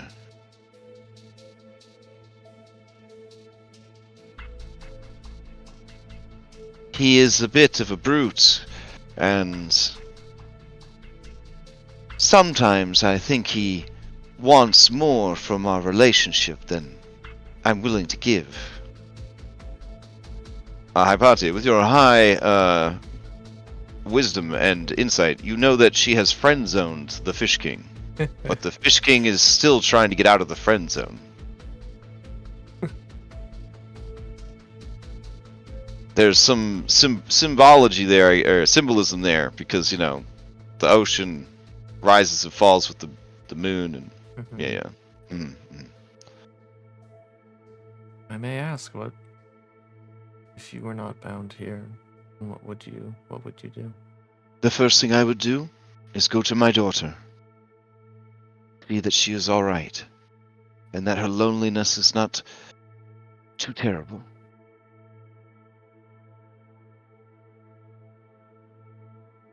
You're familiar with Fangari. You have met her? She is incredibly shy. We have not. I've not Oh. met her. She's refused my dinner invitations. Have you? Oh. How did you deliver it? How did you deliver it, Phil? Well, I mean, I gave letters to, post people, and The She never siren showed gets the up. letter, looks up at the sky. I don't know. Return to sender. They put it in the Santa Vulcan pile. Yeah.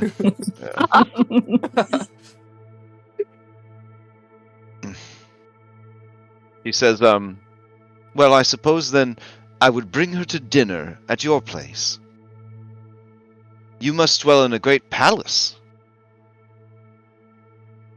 I have a palace, Ah, all right. She's gonna do the customary insight on everybody. Okay, she got a pretty good sense of what everybody's about.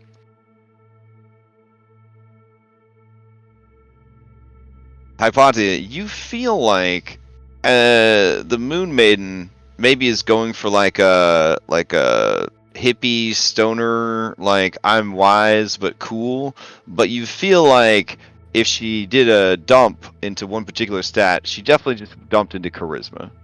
Gotcha. Yeah. Some big like Instagrammer vibes here, where like she's presenting like as beautiful and as laid back and as cool as possible, but there's definitely a lot going on under the surface that is conflicted.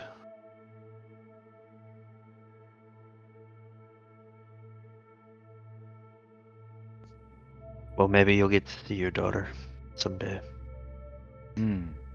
Someday. But for now, I, as are the others, are bound in service.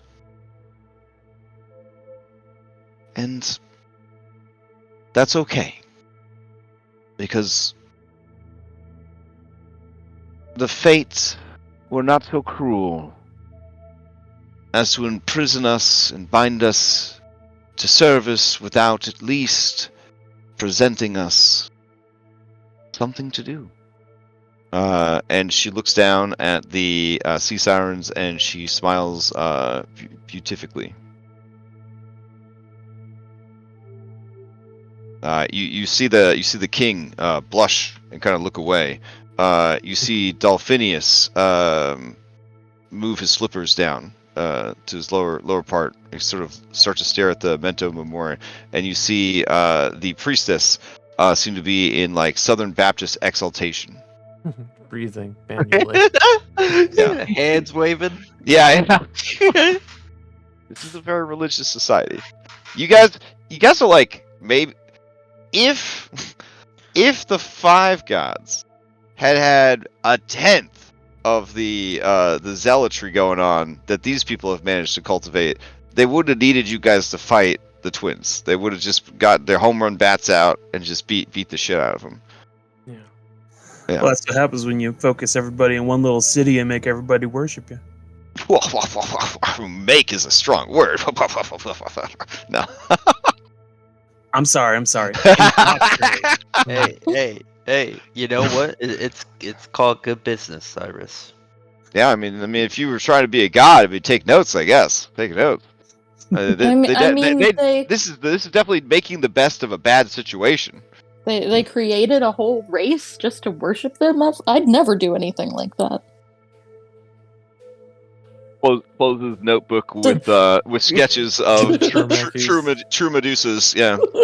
It feels like looking over, like trying to read Hypatia's notes. Like, okay. In the margins, it's like maybe move petrifying gaze to a level-based racial feat. Better chance of sneaking past GM? Question mark. Yeah. Hypatia invents the Yanti. That would actually be probably the the perfect Hypatia race because of all 5e races. That is the triple S tier best mechanical race. Yeah, magic while resistance. while also having magic and snakes. Yeah. But Feels good, like, but look good at guys, these, but look good at these guys. Goliaths. Make They're good, big make and good strong. guys, Hypatia. Make good ones. Don't make the bad ones. I Anyway, can see it now. Hypatia brings Yanti. Philocles brings the Goliaths. She says, well, I'm sure you want to meet the others. I don't want to keep you. I have a bad habit of keeping the best ones for myself, and I don't want them to get mad. Who would you send us to next?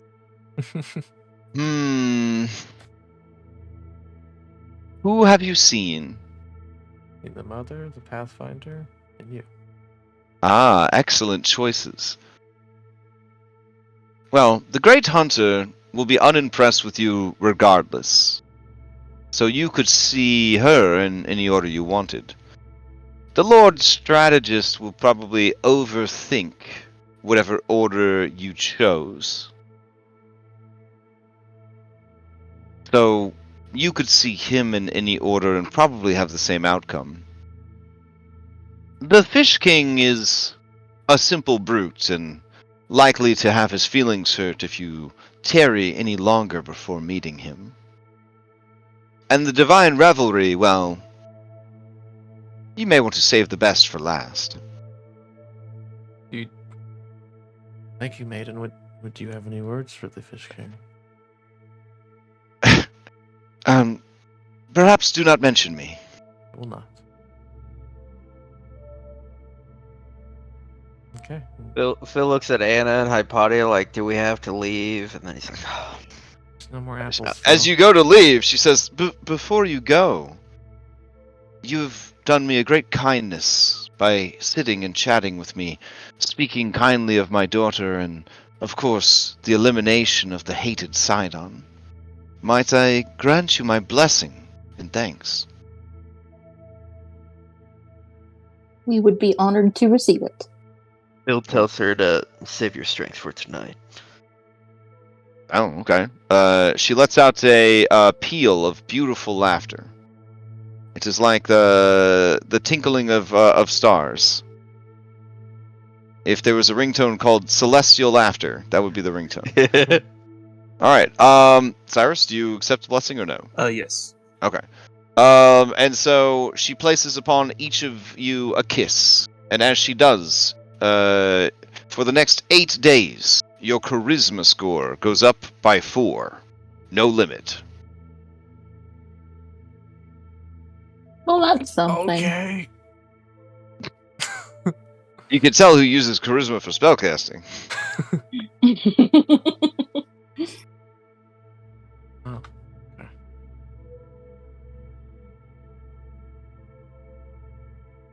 My modifier. Oh, also, everyone's the hottest version of themselves. Well, I already was. Oh, yeah. Mhm. Right. It's just kind of like she took like an Instagram filter, like ran an Instagram filter over all of you guys. She yassified you. I'm sorry. She yassified all of you. All right, so off to the Fish King. Is that my understanding? Sure. I believe so. All right.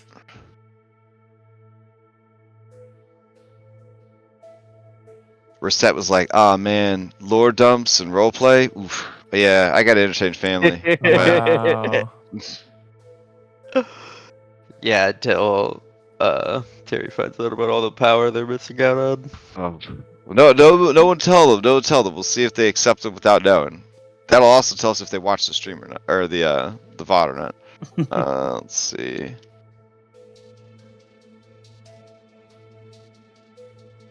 Okay, so when you arrive in the temple, you can already hear the sounds of battle from within. Let's see. Let me throw some monsters in here for him to be beating up. All right. All right. So when you arrive at this temple, it is more aquatic themed than the other temples. But it still has the tree of bones. It still has the memento moris and the skull sculptures and all that kind of stuff. As you enter, you see this guy fighting 2 hamburger sharks and 2 giant octopi at the same time. And it's very much like in the superhero movies where they're like, this guy good at fighting, kind of thing. So you guys understand immediately that this guy's good at fighting.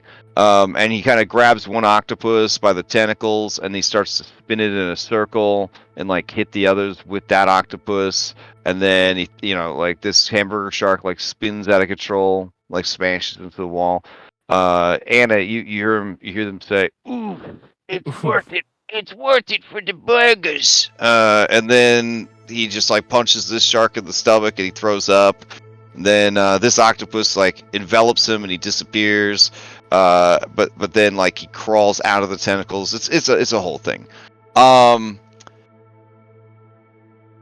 Do you guys watch the completion of the battle or do you interrupt? Well, I'd If watch. he's, I wouldn't try to if he's interrupt. busy, we could come back later. Maybe we should join him. Dolphinius says, and deprive yourself of the glorious sight of his battle. All right. Well, when you've been in as many fights as I have, and sometimes. All right. As you approach Phil, you see him deliver a sort of knockout elbow to the last one. You hear maybe in your head the ding ding of a bell. He does like a cool victory pose where he raises his crab arm high in the air, and his other hand high, and he kind of does like a Zangief victory pose and starts flexing. The 2 sharks and the octopus are unconscious, and then he says, "You fought well, my friends. Now, wake, healed, and feast." And he makes like a clickety clack with his claw arm, and the 4 of them are renewed, and then what you assume are Krabby Patties appear in abundance. The animals begin to feed themselves. He looks at you, Phil. He looks at your lush beard. He touches his lush beard. He looks at your incredible muscles, and he feels himself up. His own incredible muscles. He looks at your cobra arm, and he looks at his crab arm. And he says, "Hello, handsome." Does he do a wolf whistle? He approaches you to do the son of a bitch handshake with his claw arm to your snake arm. I'm already there. Alright. He says, "My name's the Fish King, and I'm pleased to meet you. Welcome to my temple." Thanks for having us. I'm Philippocles. We are from the surface. Philippocles. From the surface. Interesting. Ah, and there's the bird. Hello, that was quite the fight. My name's Anastasia. Anastasia, the queen who was promised. Oops. Did I say too much? She just shrugs. Probably blush a little bit. The Moon Maiden is always going on and on about you. You should go see her after you're done visiting me. And the other 6 gods after that. Sounds like a plan. Hypatia, you realize that this guy thinks that he's the first god that you visited. I'm not going to do anything to disabuse him of that notion. Alright, fair enough. Where is her temple? Oh! Those people will tell you. And he points with his crab arm over at the followers. Okay. Wonderful. Oh. You brought your champions to kill Skilla, huh? About damn time.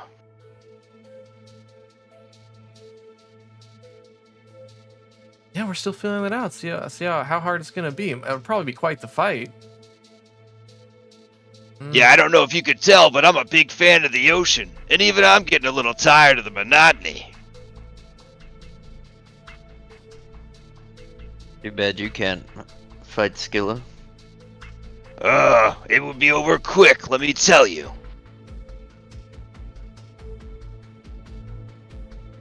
Alas, duty compels me. I know all about that. It's a real pain in the ass if you tell me. Is he just like Hercules on top of a mermaid body, or what? With a crab arm? Like. He seems to be OOC. He just seems to be like all of the sea gods mushed into one dude. Yeah, I feel it got a little Sydon vibe too, a little bit. Yeah, this is like buying Poseidon from Wish. You know what I'm saying? Like, make a wish. I want to be Poseidon. oh no, I mean Wish.com. Like the shittier version of Amazon. Like you don't need Poseidon. We have Fish King at home. Like that's kind of the vibe you're getting. Thunder. Yes, this is the Dr. Thunder of sea gods. He says, I'd use all my really cool powers to defeat Skilla, like summoning whirlpools and talking to fish. I love talking to fish. Fish You can talk to fish too? Yeah. Alright, then what's this guy saying? And this guy is saying, oh, I love Krabby Patties, so good, it's so worth getting my ass beat. Oh man, it's delicious. He really likes the food you made him. What? Oh, incredible! That means you and we might be the only two people in the whole multiverse with this power. Cyrus gets to laughing to himself at that. If we got married and had babies, we could start a whole lineage of fish speakers. Do you want to get married and have babies? Unfortunately, my heart belongs to someone else. I'm sorry. Oh. If it's a matter of physiology, you just leave your eggs out and I'll just spray them.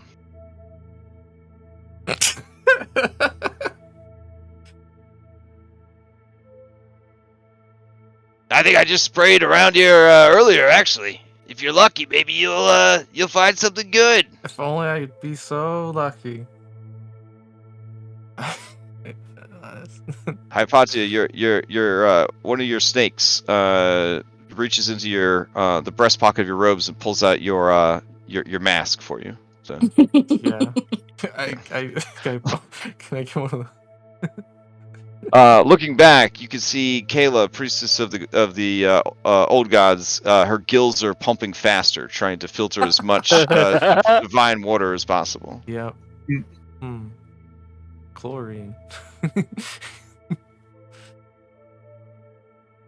All right. He says, yeah. So I mean, other stuff like I would summon octopus and sharks. Maybe make an earthquake. I don't know. Do you know the Kraken? Oh, that guy. Wow. Talk about a simp for Sydon. Let me tell you, it wasn't easy moving here. Being the new kids in town, and then I just happen to be the ocean, and then there's a guy here that already thinks he's in charge of the ocean. Awkward. So, why did you come here? Oh, well, we came here because things sucked back home. Where was home? Yeah, we've done a little bit of multiverse traveling. Oh, well, I'm not really supposed to say, but it was far from here. It used to be real good, Orgies all the time. Human sacrifice. Then everything changed. When Jesus showed up. Who's that? Huh. Just some punk mortal. But he had a real good spiel. And everybody got real mixed up after that, and then it just sort of started falling apart.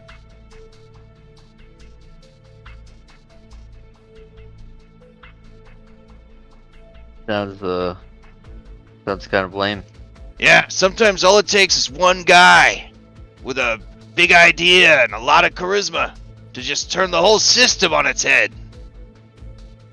And you might say, "Well, just kill them. They tried. It just made it worse." Gosh. So, greener pastures. That was the goal. And man, we struck pay dirt. This was the perfect place.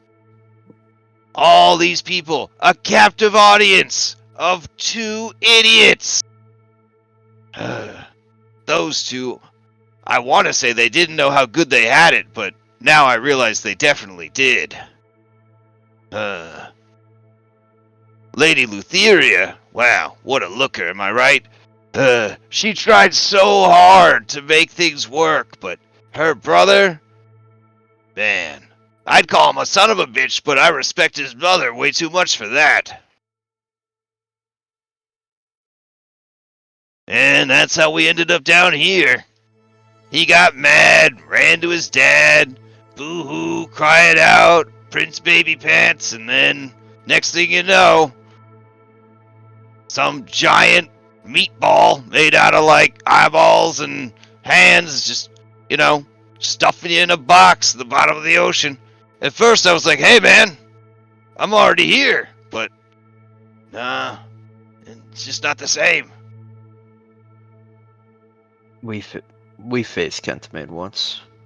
Oh yeah? Did he put you in a box at the bottom of the ocean? No. Oh. He tested us though. Really? I would have preferred a test to just getting thrown in jail. Well, it was right after we finished killing his son. Oh, and all he did was test you. Oh wait, you're the ones that killed Sydon.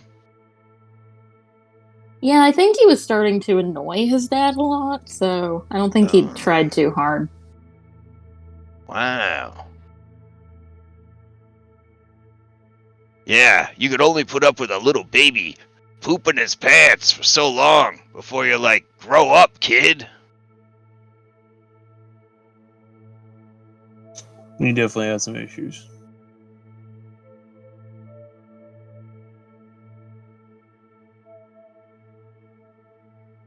The gifts you've given the sirens are battle prowess and...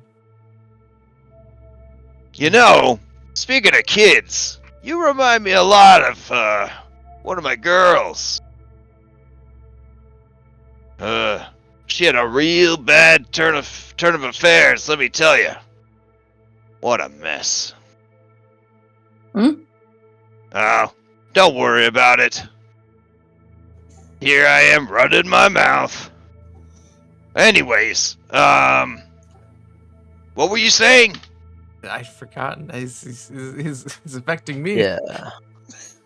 Yeah, what were you saying? Are you guys hungry? One of my godly powers is creating abundance. Just mentally send a message to Phil. These guys remind you of anybody from that movie you keep telling us about? Yeah, I'm seeing some parallels here. That's for sure. Oh, they're from the same place as Hades. Maybe he just needs them back. Here you go. I can't tell you what's in them or what they're called. But I could just make as many as I want. And you see Krabby Patties just appearing, floating around like you're in outer space. Somehow they don't. Somehow the ingredients never separate far enough that it stops being a Krabby Patty. It's like the ship of Theseus. You know what I'm saying? Like, occasionally, two Krabby Patties collide and trade ingredients, but somehow still remain Krabby Patties. Did the buns get immediately soggy? No, that's Oh, crazy. wow. Yeah, that's a toasted seaweed bun, man. That doesn't. Yeah, it doesn't get soggy. It starts soggy. It's good, but I feel like there's possibly a little yellow fry cook that could make these better. Well, if you know that guy, send him to me. I wouldn't mind testing his skill. And you do see that on his belts is Golden special. a golden spatula.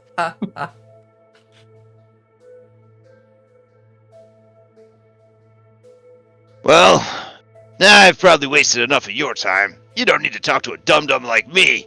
Tell you what. Yeah, we've still got all the other gods to visit. Hey, how about I give you guys a boon for taking out Sydon? Sounds great. I'm good. Yeah? You're good? Are you sure? Yeah. Okay, you're missing out. Alright, does anybody want to receive a boon from the Fish King? I'll get one. I'm gonna pass on this one. Only because I'm worried is if I get all 8 of these boons, I'm gonna turn into a fish. And I won't be able to go back. Except all 8. Yeah. You can never return. Yeah. All no, it right. feels like I bet you've never seen something like this. And he makes a trident appear. And then he starts pulling tridents out of the trident. And he gives each of you your own trident of fish command. Wow, that's really cool. And this doesn't Thank go you. away after 8 days. You could just keep it forever. Thank you. I'd rather ask a fish to help me than command them. Well, Fish sometimes they is- get a little uppity.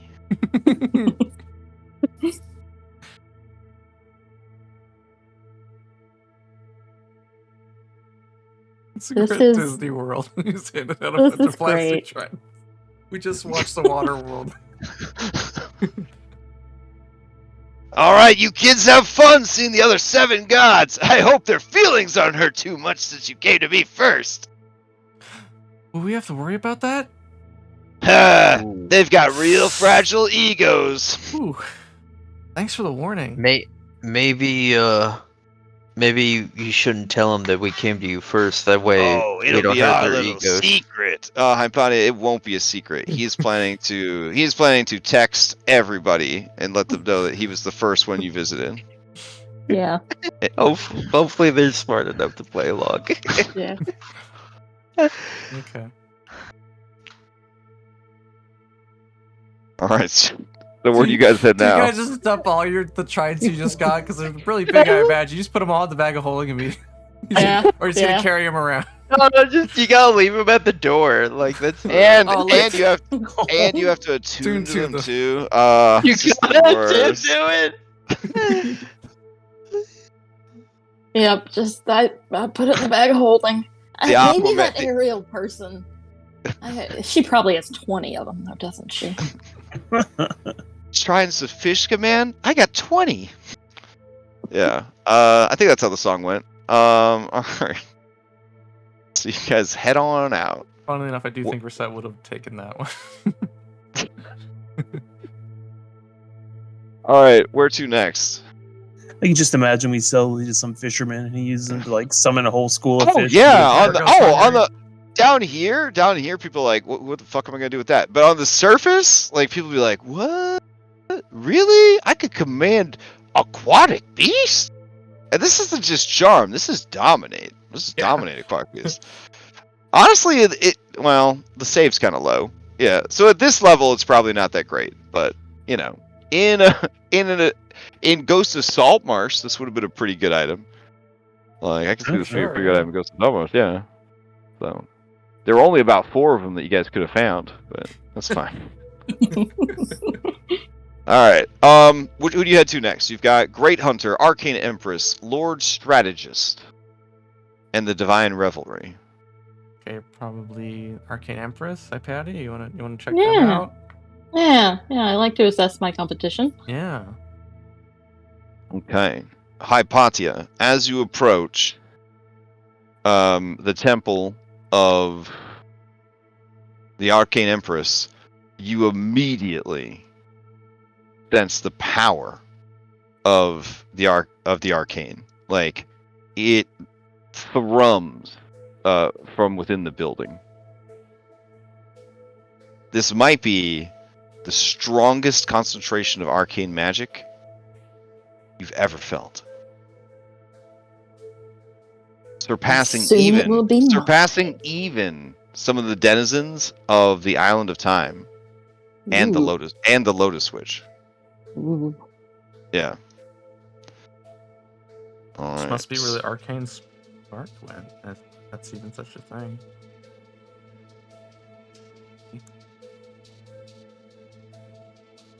Okay. As you enter the temple, it is similar to all of the other temples, but slightly different. You see lying dead on the altar a beautiful woman of elven descent.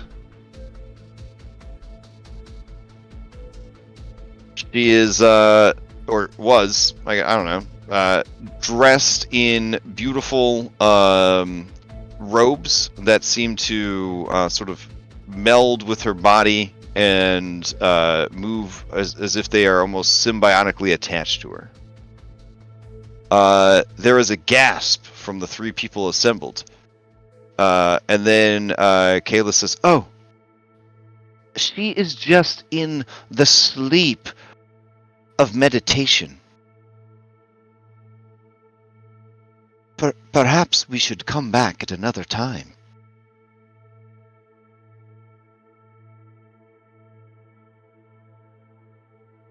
I'm gonna Look to Hypatia, be like, I'm gonna just do a quiet. I want to see how sensitive she is. I'm just gonna do a really quiet little message cantrip. Hello. A voice says, "Hello." Is now a good time, or should we come back? Time is irrelevant, but not anymore. And you see the body begin to stir and begin to breathe again and begin to sit up. I'll look at Kayla and say, "Nah, it's fine." Kayla's just having like the craziest day. Just the craziest day. The king says, "This is remarkable. Never have I heard our god speak so candidly to anyone."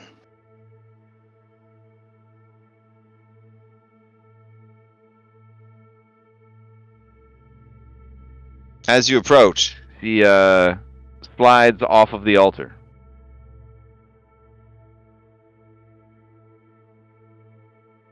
And she looks at you guys as you approach, and she does the thing that everybody but the Fish King has done, because him was too dumb to think about doing it. She takes the measure of each of you, and she says,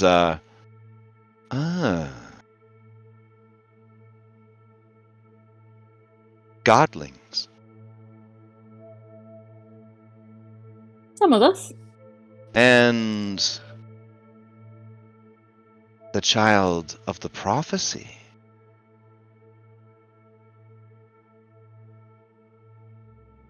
seem to be many prophecies attached to me. We have waited a long time for you. I am happy to look upon you. Bird of flame, voice of reason, queen who was promised.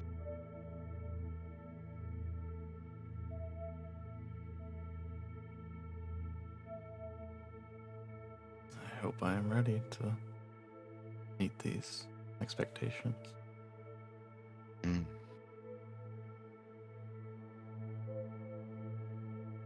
How have you fared here in your time? Time is often irrelevant, as I said to your very talented ally. But now that you are here, it is time for things to happen at last.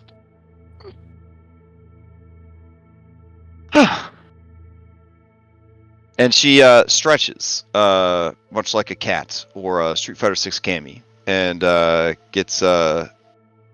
to get a little limber, but yeah, it's underwater, so it's weird. And she says, "Oh, is that? I see. Okay. Well, I won't make it easy for you."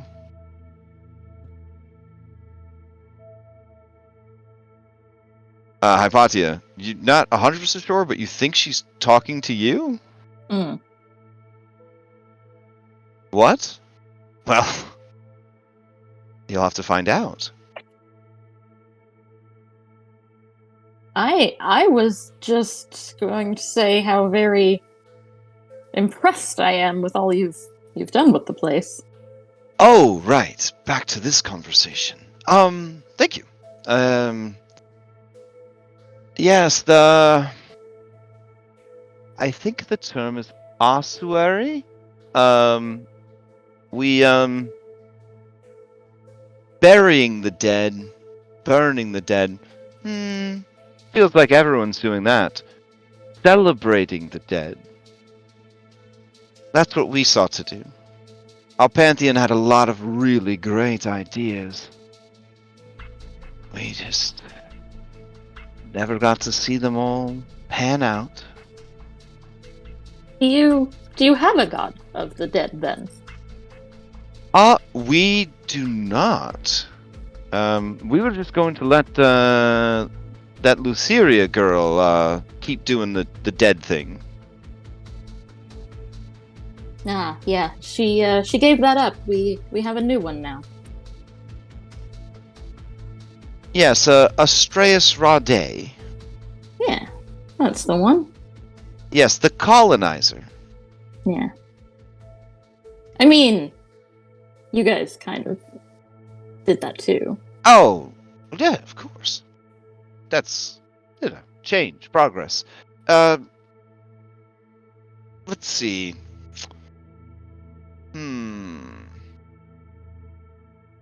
How do you want to do this, I guess?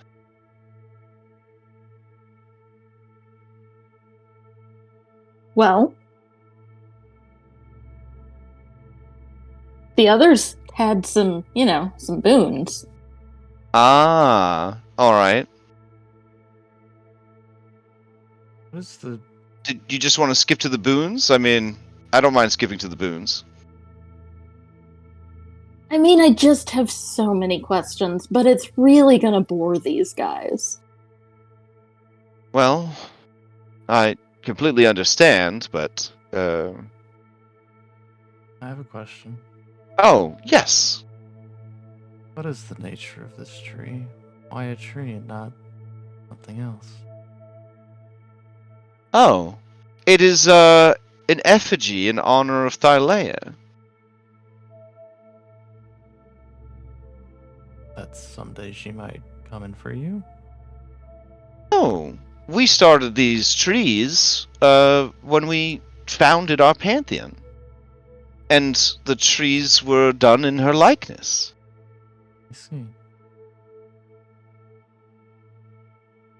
Does your pantheon have a name?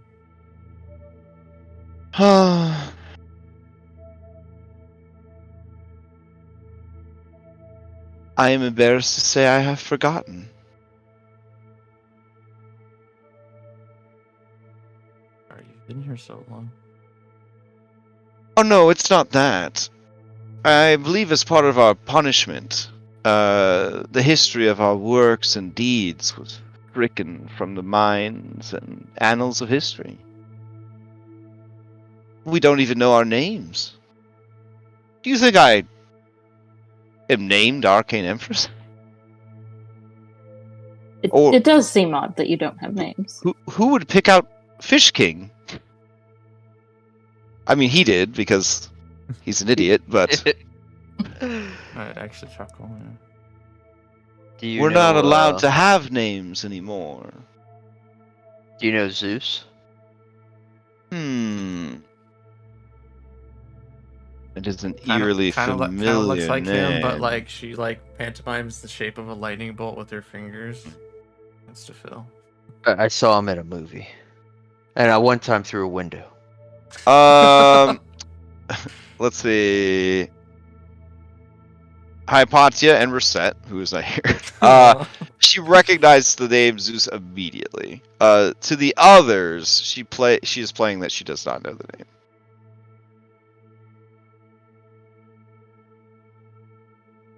What would you do if we freed you? Oof. What would I do? Oh, I would instill a bit more magic into this world. Did Would you know? consider speaking to her? Speaking to who?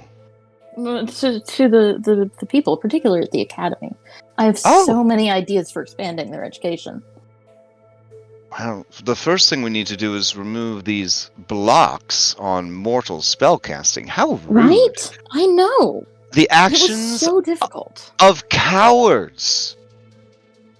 If you fear mortals that much, maybe you shouldn't be a god. That's how I feel about it. Who put the blocks? Oh, I'm Thylea. She is fearful of many things. So you would try to change some of her rules? Change is important. Change is how we grow and how we learn. Indeed it is. To be stuck doing the same thing over and over and over again. Even animals don't do that. Did you know on some worlds they have something called evolution? That's where animals invoke their own changes to their bodies, to their behaviors, to their minds. If even the animals and the beast can do it, obviously it is a desire of all living things, all thinking things, to grow, to expand. Now don't get me wrong, I love this world. It's beautiful, it's perfect, it's safe. But it's very backwards. Yeah, there's just some stuff you don't like. I get it. Trust me. Exactly. Is it risky to introduce strong magic into the hands of mortals? Absolutely. But it's a risk that needs to be taken. How can you rule equitably if you aren't giving people a chance to catch up? That's how I feel. If we did for you, would you all regain your memories? Yes, I imagine we would. Do you not think that might change your demeanor at all? Or your perspective? I don't think so. I think we are what we are. We were never mortal. We were always as we are.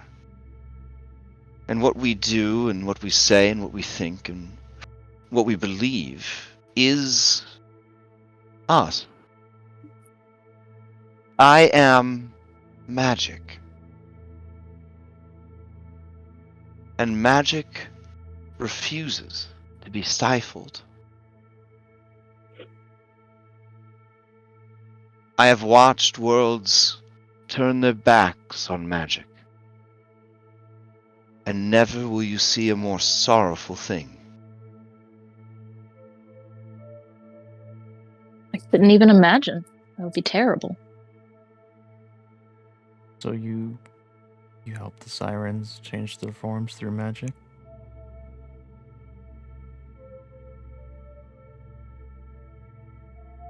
No, the Fish King is who gave them their aquatic forms. I taught them magics that would help them adapt and survive and change. this undersea world to be more hospitable, to be more beautiful. I taught them the wards and protections that they use to enchant their equipment, to fight their enemies, to ready for the day when the mother of serpents rises from her chasm. Though, with the arrival of this anomaly, they might never have to fight that battle.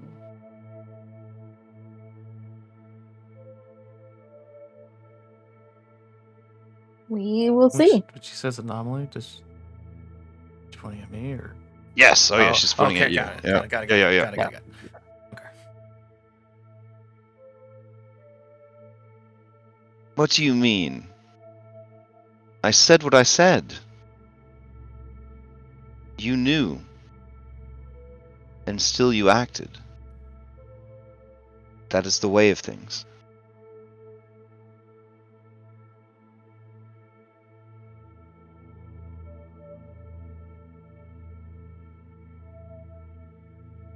And using my true sight, there's no one else in the room, correct? Correct. Yep. If you had to wager a guess, she is either insane or experiencing multiple timelines at once. Oh, I thought she was talking to you or Spark. Oh, that's another good theory too. Yeah, I literally thought, oh, we're gonna get into this again. Wisdom and magic. Thank you for your time. I'll let you get back to your nap. I will tell you this, Hypatia and Anastasia. You can feel her, perhaps not deliberately, siphoning away your magic. In fact, each of you has lost your one of your lowest level spell slots already. That seems to be just drawn to her. Well, yeah, I definitely don't want to hang around here anymore. Oh, I don't have low level spell slots anymore. So does she? Oh get, no! she Yeah, she gets. Yeah, She she. gets a pick Yeah, level. man, she's juicing. She's juicing. Would you says- like to stay for dinner? I understand you have much to do, and I don't want to be the one to spoil it all. So I'll let you figure it out on your own. Do you want your boon before you leave? It's the least I can do, and it will also be an excellent excuse for me to help you for what comes next. Oh, yes. You grateful? No. Do not approach. Ah, It is not safe. She said that before you got within 15 feet of her. okay. Okay. All right. Phil, do you pass again? Yeah, Phil is passing. Okay. Cyrus, can you cast spells? Hold on. Mhm. Okay. I have a couple of blessings from. All right. She gives. All right. You guys receive the boon of the Arcane Empress. For the next 8 days, you can concentrate on 2 spells at once. Oh. Oh. Oh, that's a good one. Hypatia almost falls over. Anna catches her with her wing. Just like, whoa. Yeah, Hypatia, it is like, I don't know, it's like that first snort of magic cocaine. Like your eyes fucking dilate and like new neural pathways fucking just like spark to life and you're like, what? You just Like- got you got a Game Shark for your Game Boy. And you're It's about to Yeah. like shake I'm up. using the remaining 80% of my brain Oh, for the no. first time. Yes, no. Bradley Cooper's Limitless is happening right now in the arcane sections of your fucking. What a great movie! What a great movie!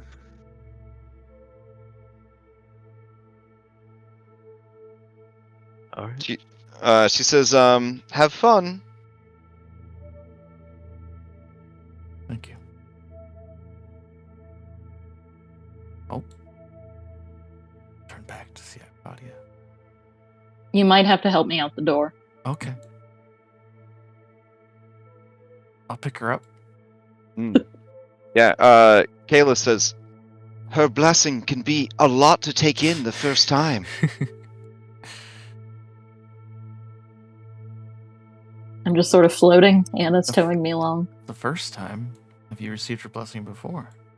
Of course, I am priestess of the old gods. I receive all of their boons on a frequent basis, and use the powers to aid the people of the city. Hmm. How many shrines of fish command do you have? She blushes and says, I sneak them back into the temple. So 0 right now. At first I gave them away as holiday gifts, but people got tired of that. Everyone's got to try them in their home. All the fish moved away years ago. Tired And of like- being commanded all the time. all around the city, you just see Tridents of Fish Command being used for like picking up trash, Yes. like propping open doors. Yeah, like, some people use it to Some like. people took the trident part off and put a broomstick on it. Spaghetti. Yeah, I guess- for sure. I Oh yeah, guess that's it'd how be they a mob. harvest the seaweed. Yeah, they go like full Spaghetti. spaghetti on the seaweed. farmer Yeah. is gonna try to fish him. Welcome to your first day as a farmer. Did you check in with the fish king yet?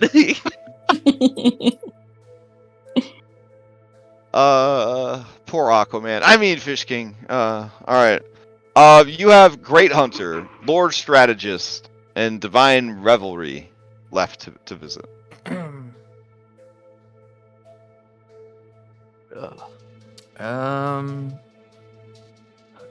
Alright, in that order. Wait, well, no, I wait. want to say The Love Road. strategist was the one that it didn't matter. Well, the hunter also. Yeah, did they great. were all the- Oh, but the Great Hunter would be unimpressed. Let's go see the Great Hunter. Okay.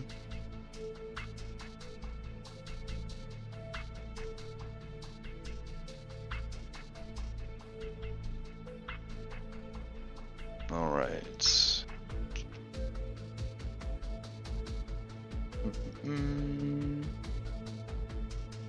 I guess Terry picked the session to miss out.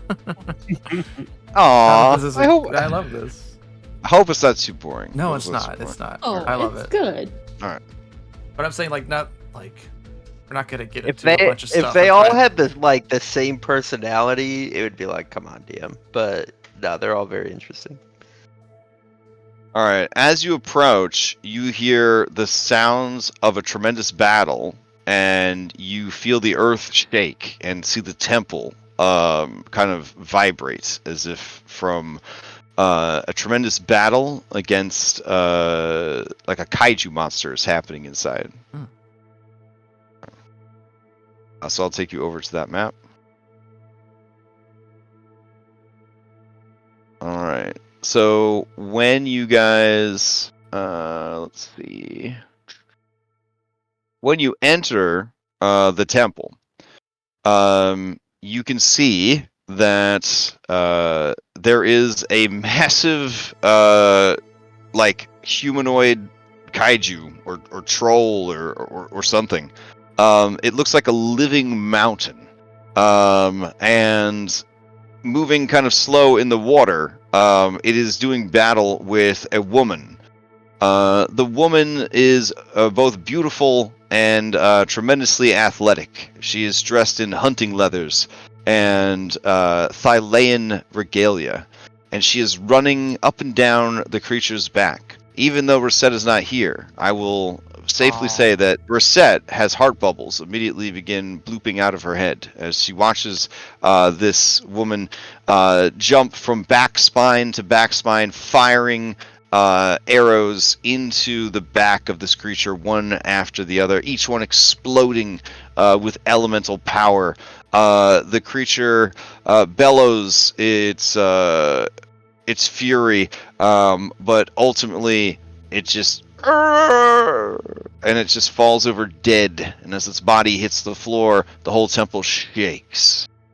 A gate, you recognize immediately, Hypatia, 9th level gate spell appears, and the body vanishes inside. And then she backflips off of it as it disappears into the gate, and then adjusts her laurel, and then looks over at all of you. She's good. That was pretty big.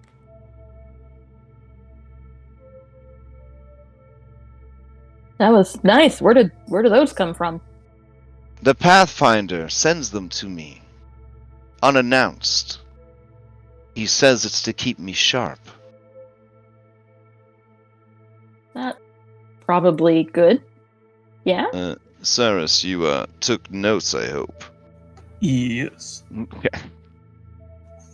Oh my gosh. I'm just gonna hang out here all day and wait for monsters to show up. She says, why are you here? What do you want?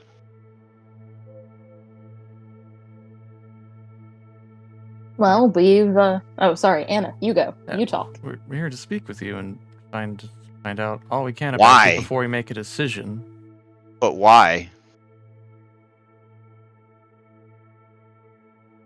Why do anything? I know, that's why I asked. I see.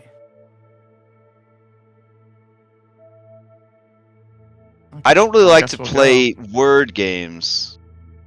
Oh, alright. Bye. I wanted to meet the god of the hunt. Oh.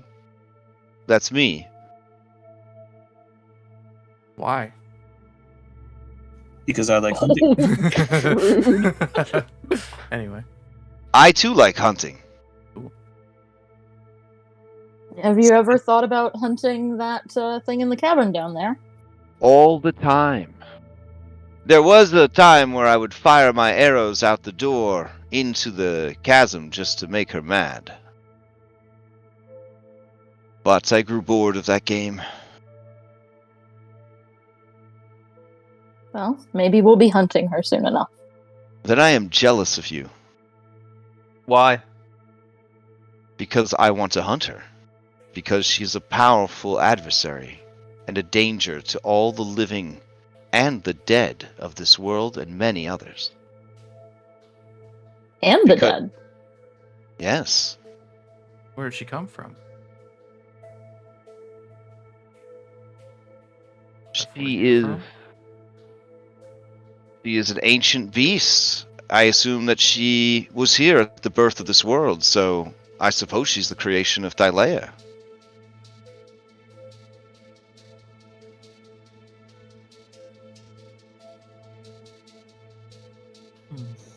Any recommendations for how best to hunt it? Well, don't let her eat you. Sometimes it's easier to fight a monster from the inside. This would not be one of those times. Understood. Any idea how big of a creature it can eat? I would say she could have eaten the creature I was just fighting. She is, I believe, bigger than this temple. That.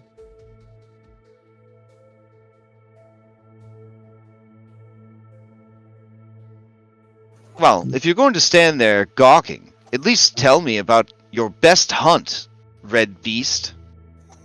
I spent 4 years hunting the twisted, haunted wastelands of a prison world. I see. So you are no That's stranger one to night. prison. 4 years is as of nothing. True. You're too vague. Describe the beast to me, that I might study it in my mind. I'll start describing, just listing the biggest, nastiest Mm-hmm. creatures.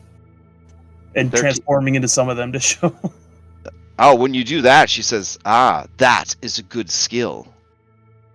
Would you be interested in fighting for many hours after you're done visiting whatever gods are left? I assume you're going to see all of them. That is the plan. Hmm. And the advantage is a good one. Well, that is true. Knowledge of your enemy is important. I hope you've been gathering a lot of information about Scylla, because the way you're talking, it sounds like you intend to go fight her. Seems to be a growing possibility.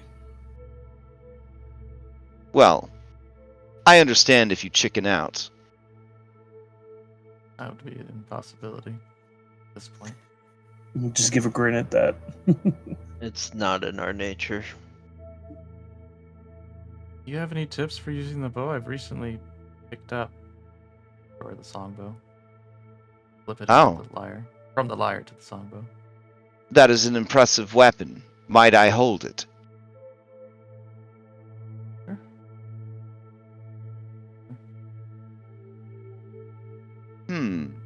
I see. Interesting. This weapon is powered by love. I find that to be a bit disgusting. Fire's just as good as any other bow. Probably not as good as my bow, though. Well, can I see your bow then? Of course. It's the dopest he ha- bow in existence. he hands you the dopest bow in existence. I'm like, oh wow, this is pretty cool. It seems to. It is made of pure silver. Nice. Yeah, and the string seems to be somehow indestructible, yet perfectly supple, despite also being made of pure silver. Try and draw it back. Is it like easy to do? You think that you probably need at least a 20 strength score to draw this bow. Okay, I don't draw the bow very Mm. far. Can I try it? Yes, you may try it. Hypatia, you get big Amazon vibes off of this woman. Yes. She is disgusted by the fact that Philippocles is about to touch her bow, but she's worried about navigating this difficult social encounter. I was about to ask that next. She like, it's a long lost Amazon guy. I'll pull the bow back to its fullest. Okay. Yeah, it's a pretty nice bow. It's good to see your muscles work.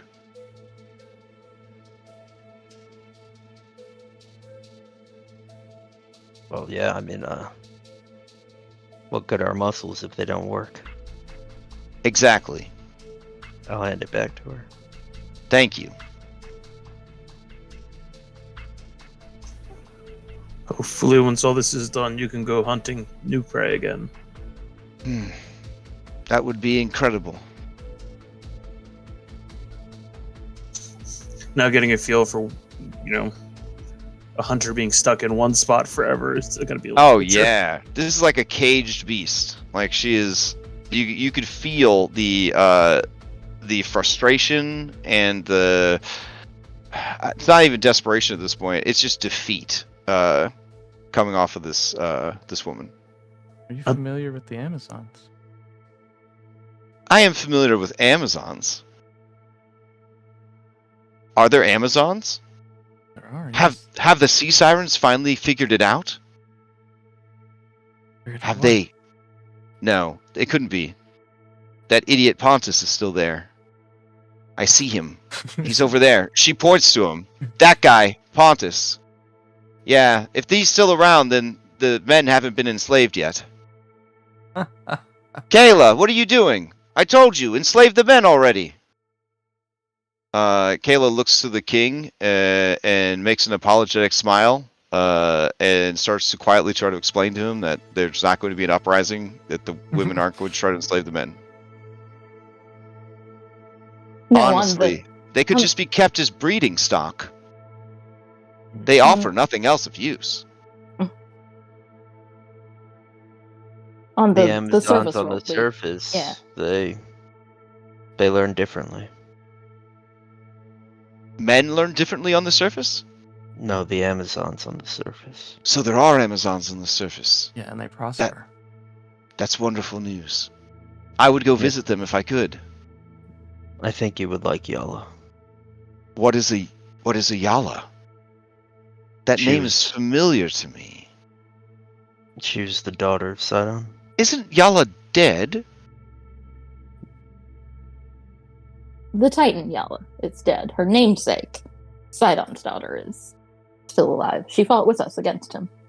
Sidon named his daughter after his dead sister? He named all of his They children named all that their way. kids off of It their was- Oh, wow. That's incredibly fucked up. Yes. Yeah. Agreed. Wow. I think they intended to pass on their powers to them. Yala also fought. Yala, Sydon's sister, also fought beside us Mm. against him. Yes, Yala is of the. She's found home with the Amazons. She bore one of my daughters. Congratulations on reproducing. You're not enjoyable to talk to. I've been told that a lot. Do you need anything from me? If you are planning to fight Skilla, I guess I could grant you a boon. Blessing of your Watch power. out, Cyrus. This boon might give you cooties. I cannot give something that he already has. And do not try to give them to me, Cyrus. I have had a cootie shot. She performs the arcane ritual, making a circle, another circle, and 2 dots to protect herself. Cyrus will say something that he has not really revealed to anyone yet. Oh shit, is it that you have cooties? No, that Oh, okay. because he doesn't know quite how to describe because he shares the souls of both male and female creatures within him. Oh, yeah. Okay, so she looks at you, and she kind of sees for that first time with her, with her true sight, because everybody here's a deity, am I right? Hey, and she says, "Ah, you are of all worlds. What a remarkable gift you have." Thank you. I had a friend once who...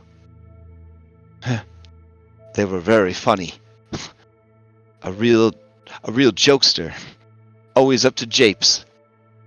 They too were of all worlds. A shapeshifter.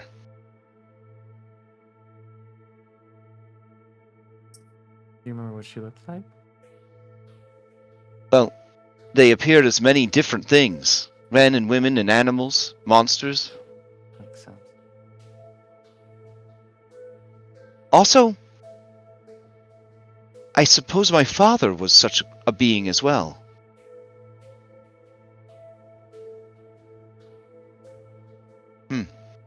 Who's your father? That's none of your business, man. Now, who would like blessings? You may have a boon. Hopefully it makes up for your lack of skill. And Anastasia, she goes to tap you with her bow. Do you accept or no? Can I act like whatever? Like Oh yeah, I'm not- guess I'll take it. yeah, I what guess I'll else? take Yeah. it, whatever. I don't really All right, need yeah, it, sure. but Give me a deception or a performance. okay. Yep. I'll use an inspiration. Okay. Deception or performance, you say? Okay. Mhm. Yep. There you go.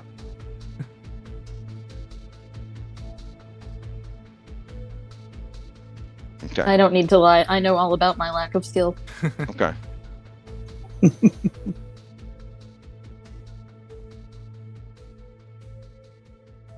All right. Let's see. I don't. Where's it? Is that skill coming in, or Oh, did you did I roll not? it? I clicked. I'm sorry. I'll click it again. Oh, I might have to refresh. I'm Oh, there getting it some goes. weird. Maybe Oh, I maybe okay, missed okay. it first. Okay. Oh wow. Gosh, Cyrus, Hypodia, and Philipicles, you don't even know why Anastasia's standing there, because she definitely doesn't give a shit one way or the other if she gets a boon from this lady. Like, this lady's dead to her. Dead to her. How dare she ask her why she's here or why she wants to do something? She's the goddamn queen of the sky sirens. How dare she? I got too far. but OC, this woman would never bother inciting you guys. She doesn't give a shit about you. All right. So each of you receives the boon of the Great Hunter. For the next 8 days, you have a +5 to all attack rolls. Ooh. Hell yeah. And I'm getting really worried about fighting this thing now. Speak for yourself.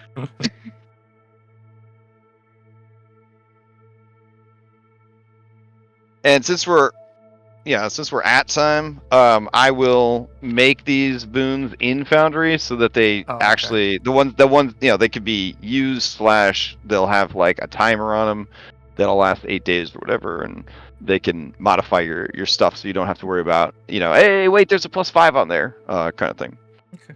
Hopefully all the other shit you guys have, it doesn't fight with it and it doesn't break, but I'll try to get it working. All right. Any other interactions with the Great Hunter?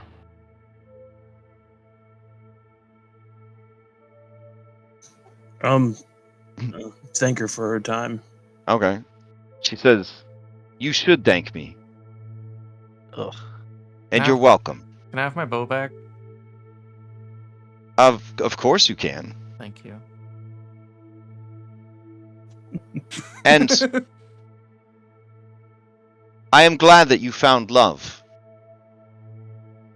You deserve to be happy. And it turns around. That was a critical hit. Okay. He strikes true. Yeah. She always strikes you. She is the greatest hunter there ever was. In a little bit of time, she's assessed all our weaknesses and knows how to hit us. Yeah. All right. So we will end with the reveal of the temple of the 7th god you're going to visit of the 8 gods. So do you want to do Lord Strategist or the Divine Revelry? The Strategist. Yeah. Okay. Strategist. We can go see Athena. Oh, I'm sorry.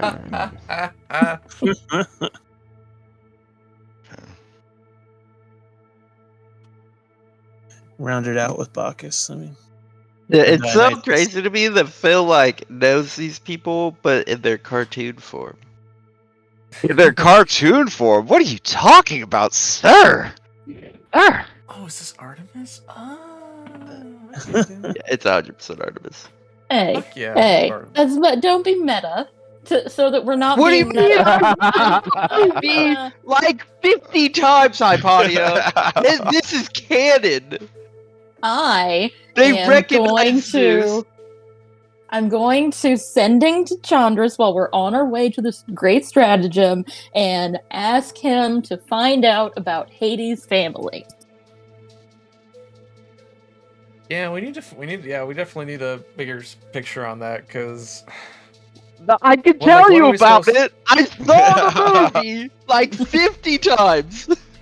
I'm really worried about what our next move is because Yeah, we got a lot to talk about. yeah. Now, and you guys have a lot to talk about. What if we're like, if we make the decision, like, we don't like send these guys back to Hades or do whatever. Like, you have to share a pantheon. They stay here. If you guys become gods, Yeah. right? you'd have a Yeah. rival god of magic and wisdom already here.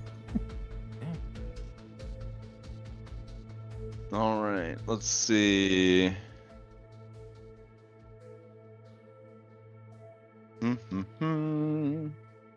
Oh, yeah. You see, sorry. There's like loading screen, loading tips, blah blah blah. Okay. All right. So as you enter the temple of the Lord Strategist, everything is rich golds, old gold, and shades of black and bronze. And as you enter, you see seated on the floor in front of the altar is Electo and an anime Bishonen. and they are playing at 20 squares. And that is where we'll leave off. Why she gotta be here? Hey, Electo helped us out. Yeah, she's Electo's cool. the cool one. She's the one that was helping us. Because the other ones that were, you know. Because sort of like how everybody in Hollywood just knows everybody else in Hollywood, right? Like you guys are like a very small population bracket now of insanely powerful people, and so you got to just keep bumping into each other because you go to places that only insanely powerful people can go to. Yeah. It's good we stopped the 20 squares first because in our set we'll have a. Don't tell Yeah, Reset, but oh, every God. single one of these people has a 20 squares badge. from a different from the other place they're from. Yeah. And if they were to somehow unlock all 8 badges, oh baby. Anyways. All right. Take it back. This one is Aries. We'll see. I actually think it's Apollo. Apollo? You think so? I think it's Oh, Apollo. that would be really awkward for Reset. Oh, yeah. Oh Yeah, my god. We don't see his frame, but he might have a spear there. I was Oh, missing no, spear. he wouldn't have a spear there. He might be holding That's like why it's good that it's just not his framed. hand. It's just his hand, like he's holding a spear, but Holding there's no a spear. sandwich. He's holding a He's holding trident a of fish sandwich. command. Yeah. He's holding a trident of fish command. And then he sees this walk in the door. Oh man. Oh man. That's rough. All right. So, quick announcements. Let's see. All right. Originally, we had kind of budgeted time. Yeah, you could budget time. We had budgeted around the campaign ending. God, I want to say not next week. Maybe the 3rd of April. I think it would be nice to have more time. So if you guys are okay with having more time, I am okay with having more time. That being said, I am going to take a week off in April. So I think the day that I would take off for this group would be I want to say the 6th. Yeah, it would be the 6th. No, wait. I am looking at the wrong date on the calendar. Hold on. March, April. There we go. It would be the 3rd. Yeah. So the 3rd we will not be playing, but we can continue to play through April, to finish up the campaign proper, as it were. Nice. Yeah. Tomorrow night we got Abomination Vaults, and Dom is running Cyberpunk. Wednesday we're gonna keep playing Cult of the Lamb. Been having a really good time hanging out on Wednesday nights playing Cult of the Lamb. So looking forward to that. Hopefully take out the 3rd boss. Get sweet vengeance for last week. Didn't realize that they, we're gonna bring a fucking machine gun to the fight. That's fine. That's how we do it. That's fine. And then Thursday night we got Curse of Strahd Nightfall. Friday, I don't know what's happening on Friday. Might do a vodcast, might not do a vodcast. I don't know. Dom's out of town. It's a whole thing. Well, I'm Need a I'm special running guest. Oh, what are you doing on Friday? I'm running a Dungeon Crawl Classics 0 level character Ooh. funnel on Friday night. Okay. I have one more spot open. I don't know. Oh Some no! old I school just rescheduled my last Friday date night so that I could do the Pathfinder thing. I can't. I can't keep doing that. I'm saying, I'm just throwing it out there. Oh, anybody in the world, anybody that's listening, anybody at all. Yeah, there's a spot on Friday for that. It's All right. a lot of fun. I haven't played it yet, but we rolled stats and rolling 2 3d6. people have died already in character creation. I don't know what that Died in character creation? Is this fucking Hackmaster? He Oh rolled my- a -1 con, and then he rolled 1 hit points, and he died. My poor Incredible. beekeeper. Incredible. Well, there may be more all in right. the future if this goes well and people Well, like is it. this gonna get streamed? Because Yeah, I'd like to. hopefully. All I right. think Will all right. might be able to stream it for us. That would be By coercive, fantastic. yeah. Yeah, some of the most fun I've ever had playing tabletop, or playing and running tabletop, was playing Hackmaster, which was basically 2nd edition D&D on on hard mode steroids. Mhm. Yeah, essentially what we're so- doing is everyone's got 3 or 4 peasants, and they're gonna go tackle a task that a first level character might get into. But we'll see how many of them. Sounds amazing. Grind All it right. out. The best Damn. character I've ever had has been in Crash's Hackmaster. Yeah. Firefighter Man. Warforge. Firefighter Warforged. That's Right. Oh man. Iron Hack. That was such good stuff. Then Saturday morning we got Red Hand of Doom. They finished up the Ghost Lord. Only one person permanently died, so Oh Not wow! not bad. Not Did bad. any of them take his blessing? One of them did. Was he spellcaster? They were. Oh my god! All right, and then let's see. Saturday night, I'm not sure, but we might be playing Celasta I think Saturday so. afternoon. Yeah, afternoon, and then I don't know. Dom's really like turning our lives upside down here by having his own life that doesn't involve us. It's very painful. Honestly. Yeah, and then Sunday morning we'll have Curse of Strahd Daybreak, and then Sunday night Mythic. I will say this: just finished a side arc with. Oh, they Mythic. finished it? Yeah, and it was 3 sessions, and it was some of the best and most fun D&D I've played in a very long time. It was very, very meta. It was a Lotus Witch side quest, and it was absolutely phenomenal. D&D characters playing D&D, but with the Lotus Witch as their GM, and it was pretty nuts. It was pretty A nuts. deck of many things actually helped. It didn't help last night. Oh I no! heard all about Oh it. no! Yeah, it was. If only it would have gone away permanently. Oh man, it was What wild. What did it do?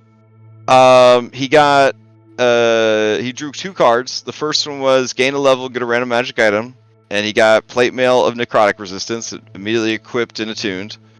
And then the next one was the void. Lose And all, so lose everything. So his soul was sucked out of his body Oh. and imprisoned somewhere you would never be able to find it. You need a wish or a miracle just to discern the Where it general is. location of where it is. Yeah, Oh and my so this, God. and so he this, drew it on the and he drew it on the dual-headed cyclops. yeah, and so Did like only I the just soul of the brother go? correct. So it was like half the Cyclops just had the stroke and just like shut down. Oh my god! Yeah, and then Julian tried to have the dude suicide so that he wouldn't have to play a broken character, because I said, well, you're just gonna have bad luck spiral for the rest of your life because you've lived your whole life having 2 brains control the body. You only have 1 brain now. So he tried to kill himself, but that whole party was horny for friendship, so they wouldn't let him die. Oh my god! And then when the Lotus Witch went to get Dude, yeah, the Dom's character is cracked. yeah, and then when the Lotus Witch excused herself to go get the Grubhub that she ordered, Julian's like, "You motherfuckers! You're sticking me with this broken ass character. I'm trying to get it killed so I can play something else." Yeah, but then they find out that the characters that they're playing, if they die, she's made them all backup characters. They are the backup characters. So they would be playing themselves in the game, but then if they died, yeah. Oh my god, it was bananas. Oh my god! Yeah, and then even you though gonna- it was so oh my- memey and so stupid, it had some of the best and most heartfelt role playing of like any of the sessions for that campaign. That's awesome. Yeah, like last night, like people were like crying because it was so emotional, and it was wild to be so emotional and so stupid. It was like it had big like Guardians of the Galaxy energy. And you could yeah. like totally see it in the lost soul of the Cyclops head somewhere in the campaign later. Oh man, it's fantastic. So yeah, and then Monday we will be back here to meet the rest of these mysterious gods from ancient Lost Pantheon, and I guess figure out what you guys are going to do next, and maybe do some fantasy shopping. Because there's actually 2 magic shops. Oh, There's just wow. one they don't like to tell you about. Oh Mm. yeah, going to the Forbidden Temple. That's gonna be fun. I feel like we need to go to the Forbidden Temple before we Uh, go down into the pit. Really?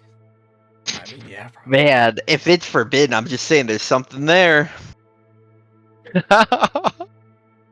Well, What Elder God do I have Any- to break out of a crystal this week? do you have anybody have any announcements before we adjourn? Otherwise, I will take us to the dashboard and we'll end for the night. All right. Well, now we'll be playing our outro music, which is our intro music, and I'm gonna try over the next couple of days to figure out what happened to our audio bots. So, hope everybody has a good night and a good week, and I'll see you around the Discord. Okay. Good night, everyone. Next week. Bye.